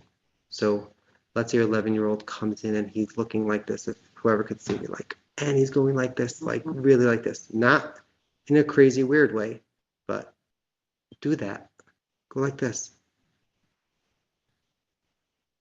That is actually right there. You're going to calm him. And the reason why that works is because he's feeling really, really, really big stuff. He might not even know what it is. She might not even know what it is. When you mirror what they're doing, that means you're acting like a mirror, like you're literally a mirror. You're mirroring what they're doing, not in a crazy way. With the younger kids, you can do it in the real way. But what happens is that they see that you get them. They see that you get them. They feel you get them. They don't know you get them through your words or anything. They feel it. And you're not going berserk. You're okay with it. That's huge. A lot of times parents will go into a tizzy and I can't, that's crazy, and this happened, and this happened, and oh my goodness, right? Instead, let's just be with them on the level, show them that you're in. So I know Rabbi Menachem was talking about somatic. If I don't know, whoever could see me, lean into them. Go like this, right? You see the difference between me sitting like this and listening to you and me going like this and listening to you? Lean in. That's going to also show them, have them feel, this is about them, that you're there, that you hear them. You're in their experience. You chop them by just the way you are, your being, your affect, the way your eyes are, the copying, the mirroring that you're doing. That's like the first thing I would tell. There's so much more to it because then it goes further. And I think to address your specific question, that's literally the steps that you take. Like you said, the next step would be to repeat back what he's saying in different words, like, oh my goodness, so you're saying that A, B, and C happened? You're not fixing anything. You're just keeping that affect and you're just in his experience and you're using your words to let him know that you're in his experience and what's going on. I could almost guarantee you're going to see like a 50% drop in the intensity. Now, you want to go fix it after that? We can talk about that. You can go fix it. But this is a simple, not simple. It takes a lot of work because you got to stop, drop, and roll. You have to like stop everything. But what you're doing is that you're really being there on their level. With adults, sometimes it's easier because we tend to use words and we tend to, even with adults, there's that famous saying, like, you don't remember what people say, but you just remember how they made you feel. And it's really true. So if we can make other adults feel like they were heard, feel like we're in their experience, we don't have to fix the experience. You do not have to fix it most of the time. If they're screaming at you to fix it, if you did this before, come up with ways to fix it. And this idea is really, you can put it into every aspect of your children's lives. You can put it into the aspect of when they're not doing anything. That means they're playing on the side. Jump in proactively and say, just mirror to them, like sip it in and just say like, oh wow, you're playing with the magnet. Like we talking about you chose to play with the magnet tiles, and you're making a house out of them. That's much more effective in the long run than you saying, wow, look at Moshe, he's playing so nicely. That's nice, it's definitely nice, but to build up this foundation, we'd like to see our kids and make them feel like they're understood and make them feel that way. So we can use it in, like, I would say 3 categories.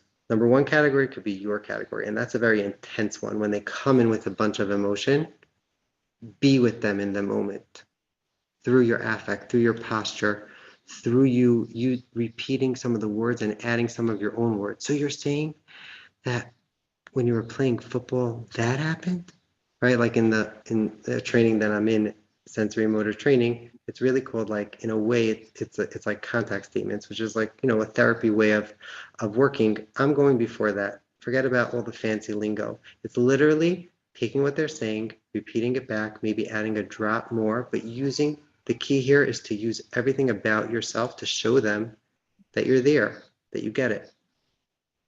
That's going to diffuse the situation. That goes with a tantrum. That goes right back to the original first question we were saying. That goes to a lot of things. The second category is when they're doing something really good.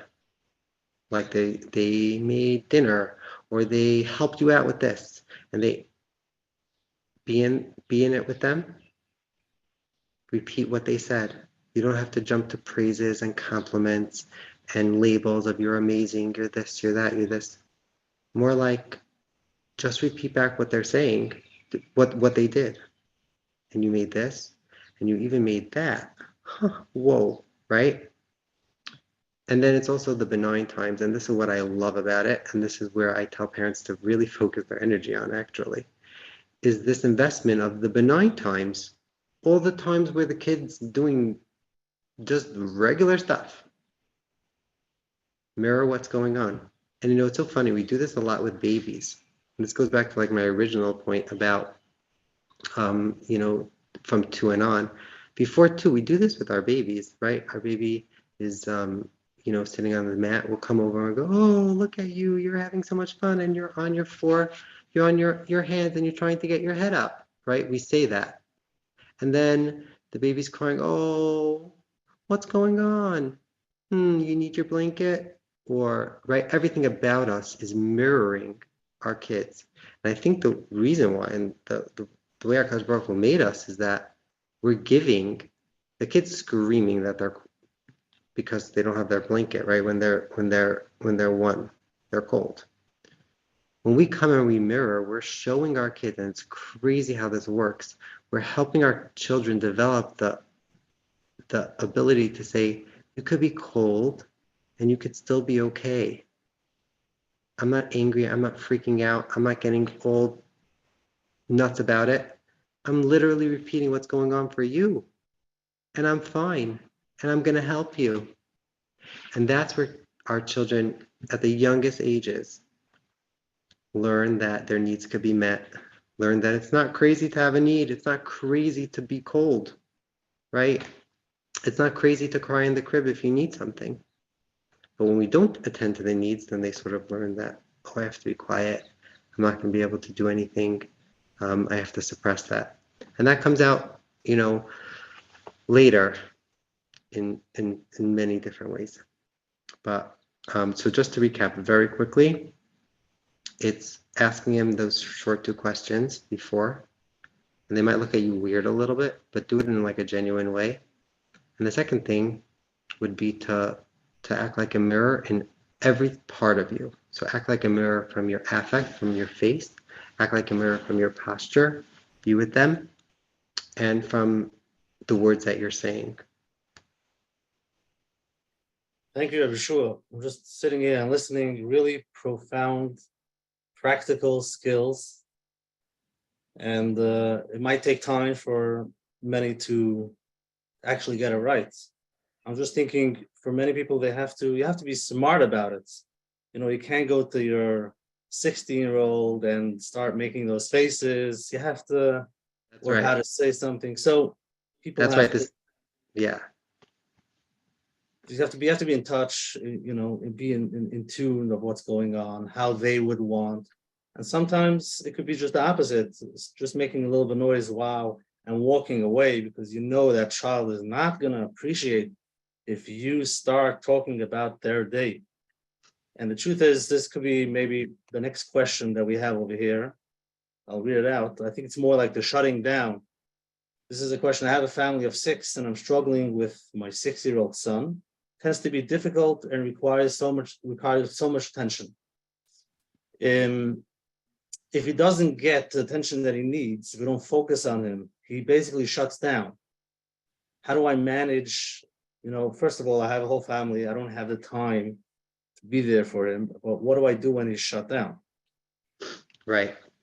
So shutdowns are tricky because we look at them as like, they're just shut down. But really, a shutdown is maybe a little further from like I was saying to tug at the rope, right? So shutdown's not tugging. It's almost like just disengaging with the rope, leaving the rope on the floor and walking away. So that's like a little bit more, that's a little trickier. But I want everyone to look at a shutdown also as a behavior. It's a mode of communication that something's going on. So there's no real difference between shutting down and tantruming. It's the same thing. It's a mode of communication that something's up. So we can tell our kids to stop shutting down, and we can, give the numbing cream, and we can do the this, and we can do the that, and try and work out all the things. Or we can try and figure out what is really going on that's making them shut down. It sounds like from the question that it's because that they need just so much attention. And the tweak that I would make to that assumption would be that it's not so much the need for so much attention. I think what this child's missing is more the way that we're giving it.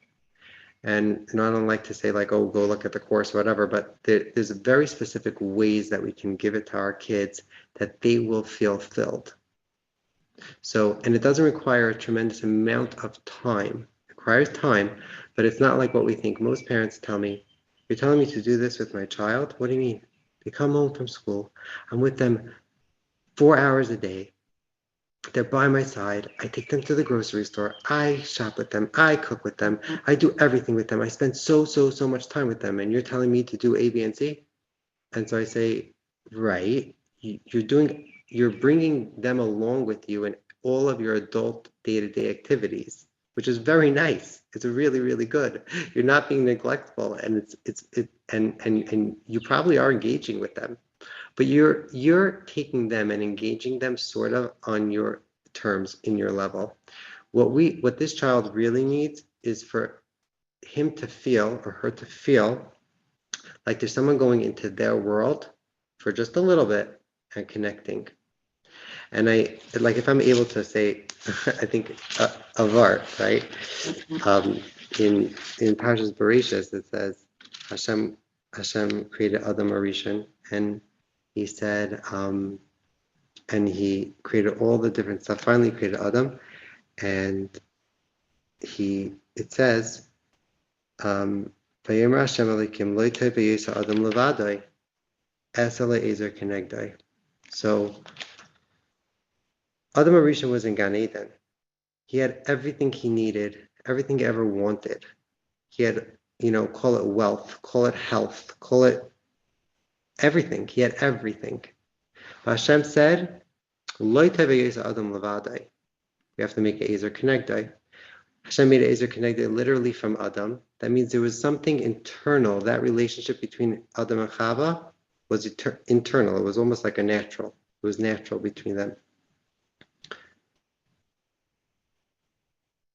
What I believe what's going on in this pasuk is Hakadosh Baruch Hu is saying you could have everything, but we need to have connection on our level in order to be happy. They did this study, I think it's the longest study ever, like 85 years, of what makes happiness.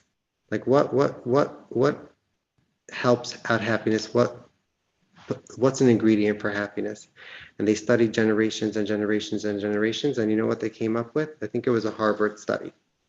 They came up with meaningful relationships is what keeps people happy. This is in like Pasuk Parak Beis of Bereshis. It's not an 80-year study. In Pasuk Beis, HaKadosh Baruch Hu said, "Lo tev hayesa adam levadai." You could have everything. You could have wealth. You can. Gan Eden was Gan Eden, right? It was Gan Eden, but still, Adam needed a relationship. And so, if we can connect with our spouse, our children, and this is where it gets tricky. We have to connect with them in their world, on their level, not bringing them along to the supermarket. That's not what the connection is about. And you can be doing it and doing it and doing it, and we could be so frustrated, but we're missing it. We're missing each other. It's like we're going like this. And so not only when we go onto that level are we filling them up and helping them, guess what we're doing? We're giving them a map of what relationships should look like. Relationships are safe. Relationships are yummy. They're good. They're something I should look for.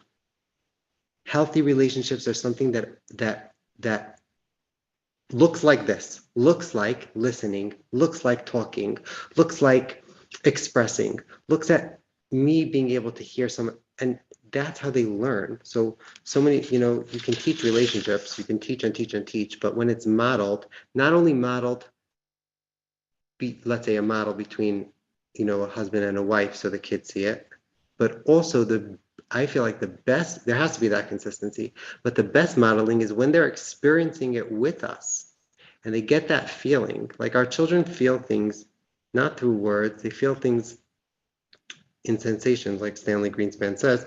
They actually sense it. It's a sensation until they can develop real language to these feelings. The way they experience it is actually just the way they're feeling. It's like a physical sensation, and we're all like that, really. But when they feel this, it changes them. But the trick is in how we're doing it and how we're able to jump in and connect with them. So I would say is let's look at this shutdown as really a behavior, even though it's not really behaving in a way, it's just a behavior. And we have to get underneath it with the antibiotics, with the ability to connect. What I'm thinking is maybe spending 10 minutes, a structured time, like 10 minutes a week. Or, most people can't do it 10 minutes a day, but 10 minutes a week. Suri, this is your 10 minutes. Chaim, this is your 10 minutes. My question is, do you have other practical ideas where they can get what they need? So again, in the course, I talk about a very similar thing that you're saying, but it's not enough. There's a lot of learning that goes on about ourselves and how to be in those times. So that's, like I'm saying, we have to be connected. It's not enough just to have those 10 minutes. Sometimes it can make it worse if you're not sure what you're doing. Exactly. And that's where a lot of what I try to give over to parents, it's a lot of learning about ourselves and how to be and where we are at certain points of the day. We're always fluctuating all over the place. That's the first thing. What I would tell you for this child, if you want to just think, I would really copy paste what I was telling the caller before. I would tell you to find neutral times to mirror. Find times when they actually are agitated to mirror. Find times when she shut down, mirror her. So it might look like this. She's shutting down, she's not looking at you. Don't say, oh, you're upset. That's already jumping into the emotion. That's already, right? You can even just look at her and say, oh, what's going on? Right? You see what I'm doing? I'm in a way shutting down with her. I'm in her shutdown. What's going on? She might say, nothing. Well, I'm here. I'm here to listen. You might want to give her a hug. You might want to sit down next to her and just put your hand on her back. Let her feel that you're there. Let her feel that. That's doing way more than preaching to the walls about how when I was little, I didn't shut down and even when I wanted to, I respected my parents.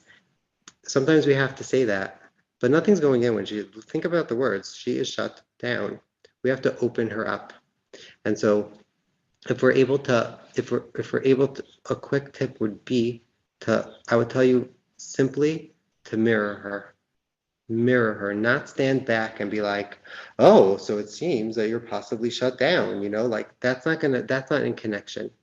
Instead, mirror her with your tone of voice, with your posture, with your affect, like show her that you can feel the hurt, you can feel what she's feeling, that your chances of her jumping out of it, even if she won't in the moment. Here's the thing, she might not in the moment just like snap out of it, wow, whatever. She's going to remember that. She's going to snap out of it faster. And I will tell you, you have to rate it by like 3 things. You rate it by the intensity.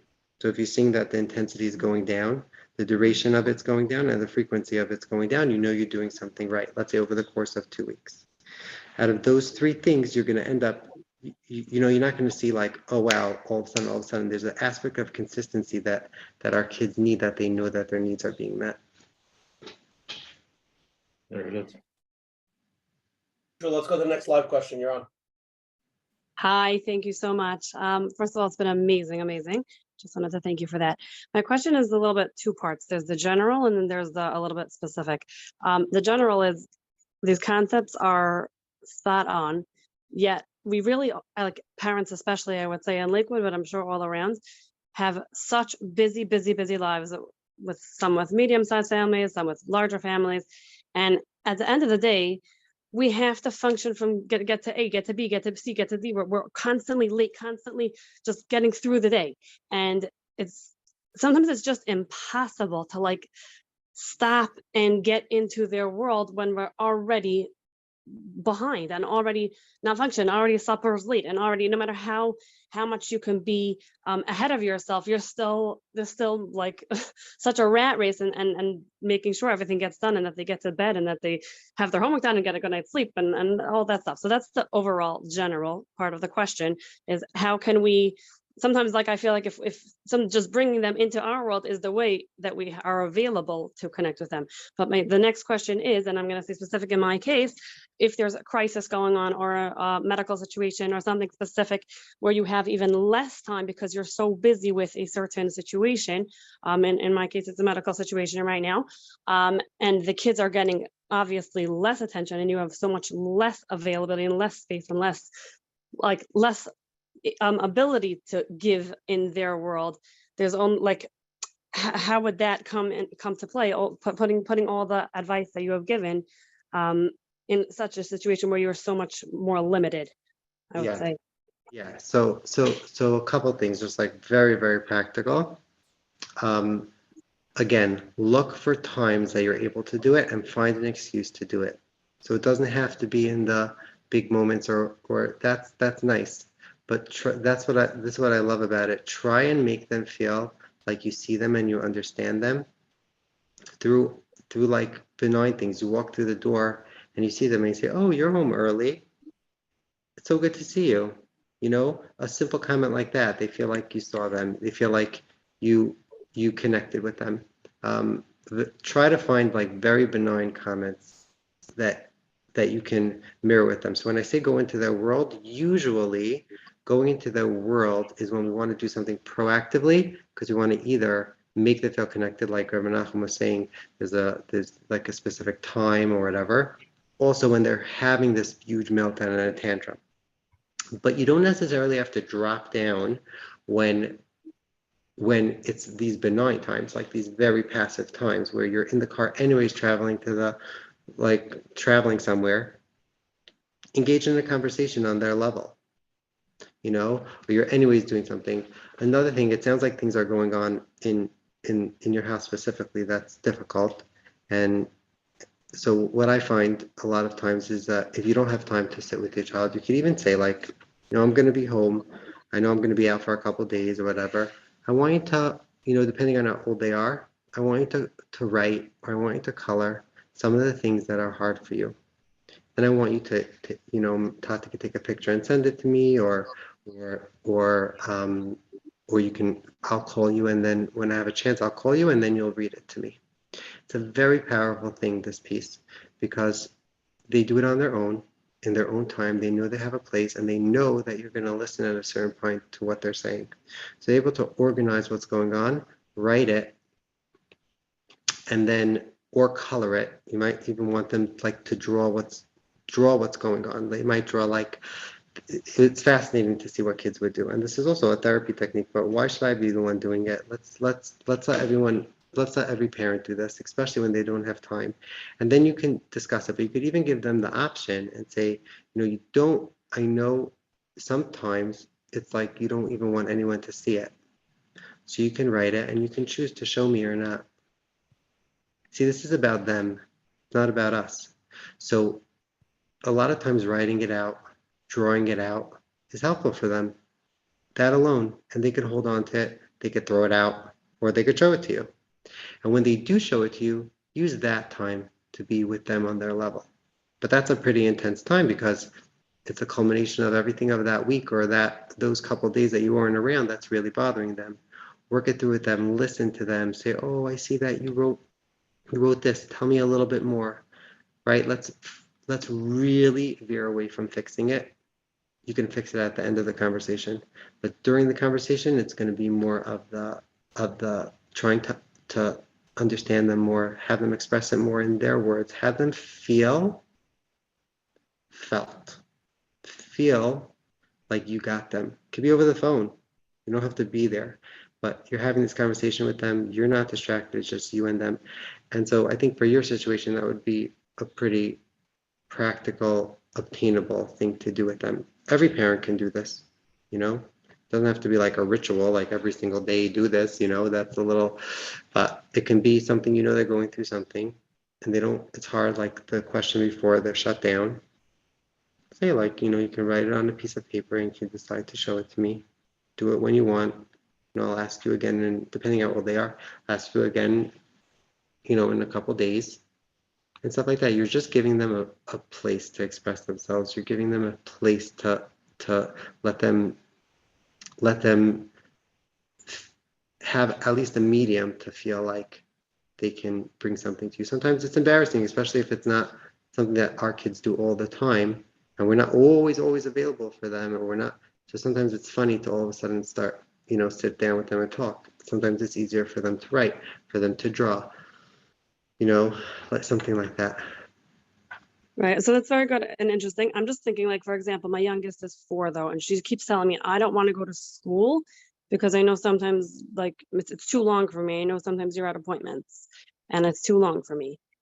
So like I'm just not going to school. So again, let's say with a 4-year-old with that particular situation, I could have her draw a picture about it, but practically speaking, like where to go with it. What's your response to her usually? I think it's usually, I know it's really long and it's really hard. So there's a couple things. Number one is that I would probably tell you when she's telling you that's pretty big, she doesn't want to go, and it's going to affect your whole day if she doesn't. You don't want her to not go. So then try to carve out some time if she's expressing it to you. I'll like role play it for you for a second in the mirroring department. I would get down with her and she's saying, I don't want to go to school. I don't want to school. I would copy her. She's 4, so not exactly, but I would copy her and say, you really don't want to go to school. I mean, there's so many better things to do than to go to school. Sometimes you don't know if mommy's coming home. Sometimes you feel like, like who's going to be home when you get home. It's so much easier just to stay home, right? Right? And what she's probably going to do is go, Right. So like the last thing you want to do is go into the bus. We're literally going into her turn, like what she's thinking. Go on the bus, like meet the bus driver. It's cold. Get to school. You're not sure what's going to happen. And then you don't even know like when you come home, like what's going to be, right? She might go right. And then you might say, is there anything else? Right. You have just opened her up. Now she's going to feels like it's safe. to tell you what's going on, because you're there with her, you're in her experience, and you, like I said before, not going crazy, not getting upset, you're really hearing her and understanding her. And then ask her if there's anything else. She might say, oh, really, it's because Javi's really mean to me, or, or Vami said this and this to me. Okay, you just got it. You just got your answer. Mirror again. Oh, so you're saying, and follow this conversation. What you're doing is you're saving yourself time and energy in therapy. That's what you're doing. You're doing the best gift to your child. You're processing it with them, and you're going further and further with them. And then they might, on their level, all on their level. And then you might want to give them eitzas, but they're only going to listen to the eitzah that you're going to give them. Like, this is where it comes in, like the firm, tough love, firmness. They're only going to listen after they're open. So now it's time to be like, I know it's really hard, but got to go to school. So let's think of ways to make it easier for you, right? As opposed to like, we could, that whole conversation, we could have taken the conversation and said, oh, I know it's really, really hard for you, right? But a child for sure doesn't feel heard that way, doesn't feel felt that way, doesn't feel connected that way. If we're able to jump into their experience and literally repeat back what the child probably is not feeling, but experiencing, what's going on. Oh, so you're right, and everything about you's there. Then you have someone open. Then, like we were showing the brain, then the top, side, front, everything is open. And they can actually hear the eitzas and the hadrachas and all the fancy things that we have to give them. Okay. It's getting a little late, so let me just throw in another question here. This is going more into the world of chutzpah. Yeah. My child talks with chutzpah in random times. For example, would tell me to shut up, leave me alone. When I'm serving dinner, he would make real chutzpah comments like, this is disgusting. Why don't we have normal supper in this house? Many times it's out of the blue, and we're not sure what triggers the chutzpah and how to respond to the chutzpah. Yeah, so this is very tricky because chutzpah is not tolerated. We can't tolerate chutzpah. You're not allowed to be chutzpah to a parent. So that's one piece of it. So we could jump down on that behavior. I'm going to call it behavior again. It's a symptom of something deeper that's going on, but we could jump down on it, and we should jump down on it. But that can't be the only thing we're doing. We have to also try and figure out why all of a sudden, this past week, my child has been chutzpahdik. Where's the strep? What's going on? That means the way I look at it is that, the Keteris had all the delicious smelling things, and then there was the chalbana. The chalbana balanced it out. It couldn't be just chalbana.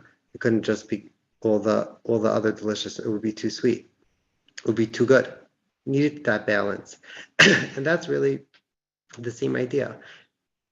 That means you need to be the balance where this is not tolerated, and you need to stop that behavior, especially when it comes to chutzpah, and you have to top down on it. But at the same time, it has to be a potion or a mixture that's sound, that's balanced, that's not too acidic, of like, you don't talk to this way, blah, blah, blah, blah, blah, blah, blah, blah. Can't be too acidic, but it can't be just too fluffy either. It's got to have that balance. And so I would tell you to do both of them simultaneously. Number one is to they're not allowed to talk this way, so that's going to be a chilek of your thing. But what I would say is that we would, it sounds crazy, but I would tell you to even try, depending on the age, mirror with them. So they come in, oh, this for supper again? I know that's like a famous question. Like they come in, oh, this for supper again? Are you serious? You give this every single week, right? Blah, blah, blah, blah, blah, blah. So most people will tell you to say, well, you're probably a little frustrated, or, what I would tell you is that we're dealing with a child who's just like, everything's exploding. So you really, really don't want meatballs. You have meatballs every single night, and I keep on making meatballs, right? You're not agreeing with them. You're not approving what they're saying, but you're just repeating back that you chop how they're feeling, because at the end of the day, that's how they're feeling. They might be saying it very not nicely, very chutzpahdik, but you get what they're feeling. That's going to bring everything down, and then you can top down them and say, we don't talk that way. We don't talk chutzpahdik. But first, we have to jump into their world, connect with them, so there's someone home to even redirect. So you can call it, it's not validation, it's really the step before that. It's making them feel, I guess you would call it, validated. Make them feel like they got something from us and that we know how they're feeling. How would you practically mirror it? So if the child comes in and screams, "Shut up!" How do we mirror that? So if they come in like that, I wouldn't mirror that. I mean, you could. So the way that's like, yeah. But what I would say is that, why is he coming in that way? Like, is he coming with anything else? He just walks in, shut up. That's all. That's all he's saying, or is there From the something? middle of the conversation. Right. There's probably more that's going on before, and that's where I would jump on the mirror. I would, if we're going to jump to the mirroring, I would sort of ignore the shut up, and I would say, you want everyone to be quiet now. You just need quiet. There's just like you just went to school, you just came back, tons of things are going on. You come into this house, it's noisy. You just need everyone to be quiet. Yeah. See, right. You just want, exactly. But then you're going to get the yeah. That means he felt understood. He's going to calm down. His whole body's going to calm down. And you see how I said that also? I'm jumping in with like that energy that he has. I'm mirroring his energy. That's also a big chalik of it. And that's that diffuses, I would say, diffuses a majority of the situation. And then you can come top down. And honestly, for chutzpah, this is another piece. Our kids are not running away. We got through the chutzpahdik event. 2 days later, you can bring that up when you're tucking them into bed. That's when their brains are open. They're not running away. Bring it up then. So many parents say, oh, I don't want to bring it up because it's going to become a whole thing. No, it's actually going to help them learn. Only then they're going to learn. They're not going to learn in the moment that they're all the hits about something. Mm-hmm. I just want to jump on two other questions if we could. I know it's late, but I really think they're important. Is that okay? You sure you're good? Sure. I heard the birds chirping before, so I think you're good. Okay. How would you approach a situation where you know there's something really bothering your child? Like they'll ask him a question, they answer like very short, like how's your day? Good. Very like short, try to avoid conversation. They're avoiding the conversations. I'm hearing from the school that whether it's a he or she, they're not doing well. They're having a hard time. Clearly see something's bothering them, but you just can't get it out of them. They won't say what it is. How do you like approach those types of situations? Yeah, so it's in this way, there is a aspect of shutdown that's how they're expressing themselves, and they're just not going to want to say it. That in itself is a behavior, like I was saying.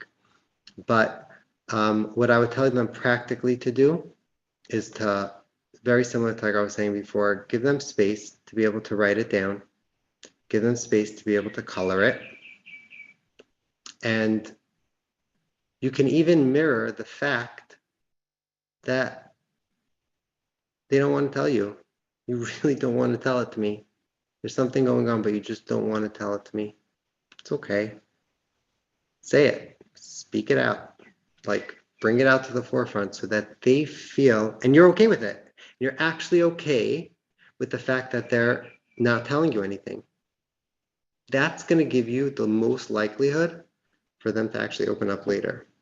Might not happen in the moment, but we're talking about an investment here. We're talking about the investment to teach them that when they see someone else shut down, when they, Amir Hashem, this is crazy to think about it this way, but when their husband or wife is shut down, or their child is, they'll know what to respond because they have a map of that from you. And that's the power of this.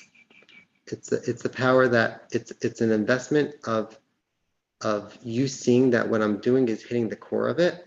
What I'm doing is I'm making my child in connection and feel connected. And it's going to play out. That means we can try and force them to tell us. We can make them speak to somebody and do this, and they're kicking and they're screaming. What they want to really feel is just safe. They want to feel like their needs are going to be met and that they were heard. So I would tell you the best thing to do for this child is to just that type of thing. Be okay with the fact that they're not telling it to you. Name it, meaning bring it out, mirror it, and maybe throw in your options like, oh, it really seems like you don't want to talk about it. Like, I wonder why. Do you want me to guess? Give them 3 options why. Maybe it's because you're afraid I'm going to tell you that that was wrong. Maybe you're afraid that the kids are going to make fun of you if they find out that you told me. Maybe, right? Give them a menu of 3 things. That's also that's helpful for kids. But that's only after they feel like we're with them. Okay, I'm sure I have like 5 more questions, but I'm going to end with this last one, okay? Okay. Because Menachem wants to go to sleep. He's very tired, and you have to start your day. Yeah. I'm gonna ask you like 5 questions in one, but we'll put them all together. Okay. Questions like this: how can one fix past parenting mistakes? For example, we didn't give our babies enough undivided attention. Number 2, how can we restore peace in our home? Our children, the ages of 7 and 10, lack respect for one another, and for us, there's a lot of unnecessary screaming and fighting, physical and name calling. Somebody else sent in a question. I just want to read it if that's okay, because I think it's vital. Sure. Give me a second. Let me just pull it up.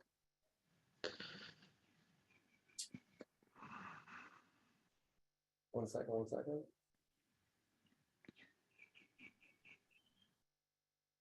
Just sent it. Give me a second.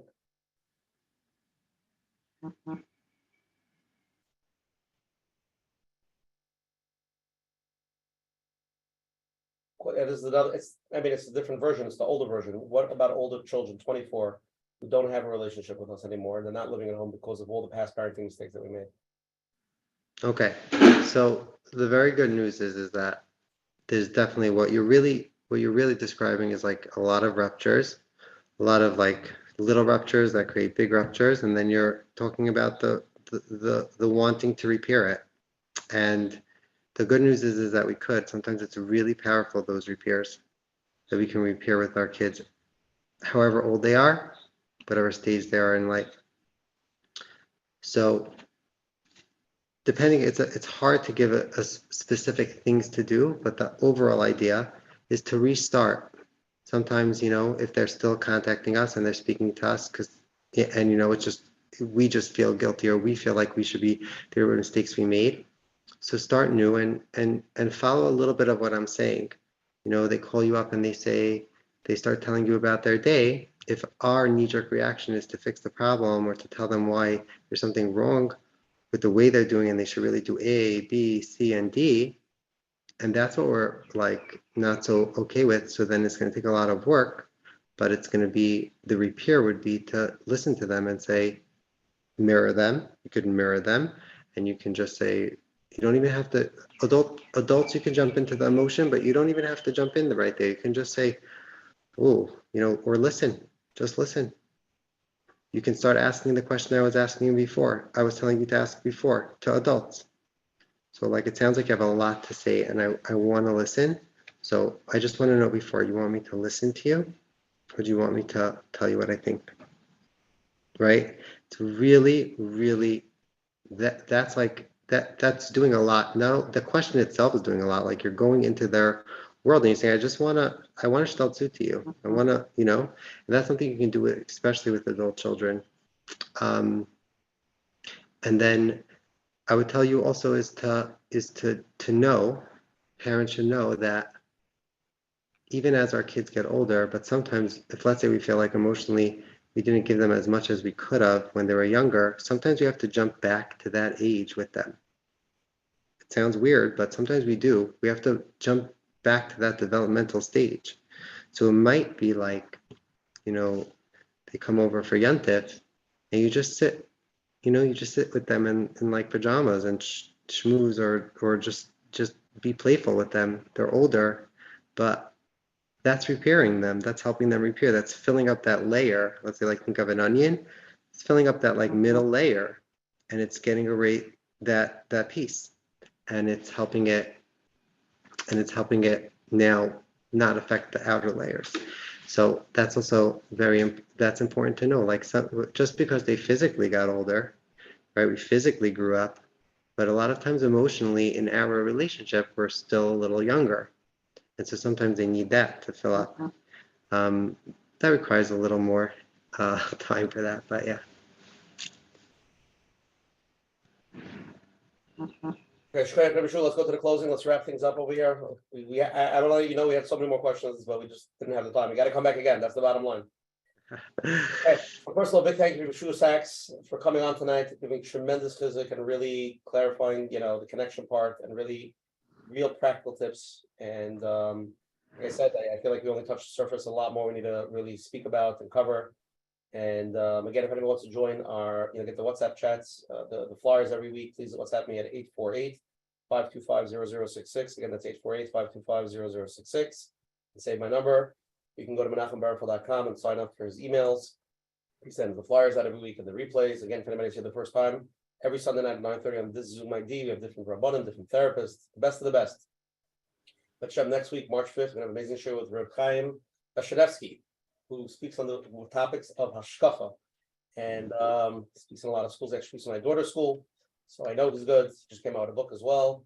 So the topic is going to be confronting tough hashkafa questions for ourselves and our teenagers, because it's the Sunday before Purim. He's going to add in understanding the deep meaning of the messages of Purim with the Al Shulchan Megillas Esther. So please join us. It should be a powerful share and be part of it. Everything is recorded. The show will be on menachembarfel.com. If anybody has any questions, please email coachmenachem@gmail.com. Tonight's share is 134. Lev Maven to really understand. I think it was a great gematria. If anybody wants to listen to the share tomorrow, we'll be on our phone number at 848-777-GROW. That's 848-777-777-GROW. And Rabbi Shua, I would like you to give out your email, your web. Anybody wants to know how to do the parenting classes. I'm signing up for the parenting classes. We can give anybody, before you go to your closing, just your email, your contact, how people want to get in touch with you. How can they get in touch with you? They can get in touch with me through email. It's parenting@sensoryoutlettherapy.com. They can go to my website. It's my name, Yehoshua Saks, www.yehoshuasaks.com. And then for the phone number, it's 1 second.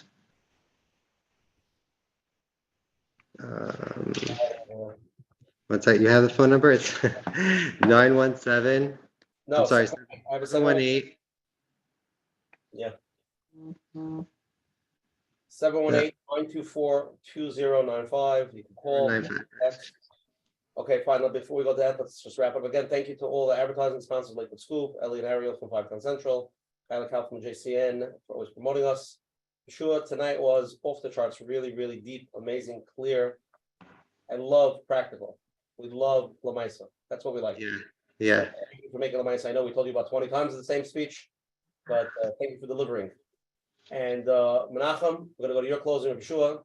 Now, before you go to your closing, now after 2.5 hours, you can think of a good, whatever comes to your heart when you come to your closing. Menachem will go first. Yes, thank you very much. And like we heard, Baruch Hashem, we covered a lot, and like we said, very practical steps. And also, we went very deep, talking about our inner child, reparenting with our kids, with the Einiglich, to understand it's never too late, and we are where we are now, and what can we do today instead of looking back. It is important to be aware that we don't have time. We're just so busy, whether we're running around, working, both parents are working, and the little time that we're home, you have to get ready for the next day already. And if you're on your phone a lot, there's just very, very little time to mirror, to be there, to sit, just to be aware of that. And slowly we can make some small changes. But it's important to understand it's never too late, no matter what your age is, your kid's age. And most important, not to forget, Chinuch, we're in this together. Hashem is there to help us.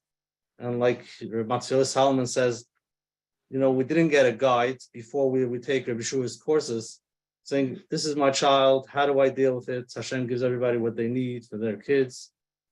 And how do I do this? Sometimes we feel, how do I do this? So talk to your shutuf, talk to Hashem, and say a tefillah. My kids are coming home in a few minutes. Every day is different. I never know in what mood he's coming home. Please, I should be able to be there for a few minutes for him, even though I had a hard day myself. And I would need to take care of my inner child, but at a different time, so that we can slowly slow down and do that, what you said, the practical tip of stopping. Just stop, put away your phone. So thank you very much. And Mitzvah Hashem will be able to implement one step at a time. Hey, Rabbi Yehoshua, let's go. Wrap it up. Okay. One tip that's going to solve all the problems. So like I said, this is, I'd like to just point out that really what we see from HaKadosh Baruch Hu and Adam Arishan, this is a real core need for our kids. It's not like an extra. Extras maybe is Gan Eden. Adam survived out of Gan Eden. Extras maybe are, candies and yummy sweets for our kids. Those are extras. What's not extra is to help our kids and fill their needs. That's not extra.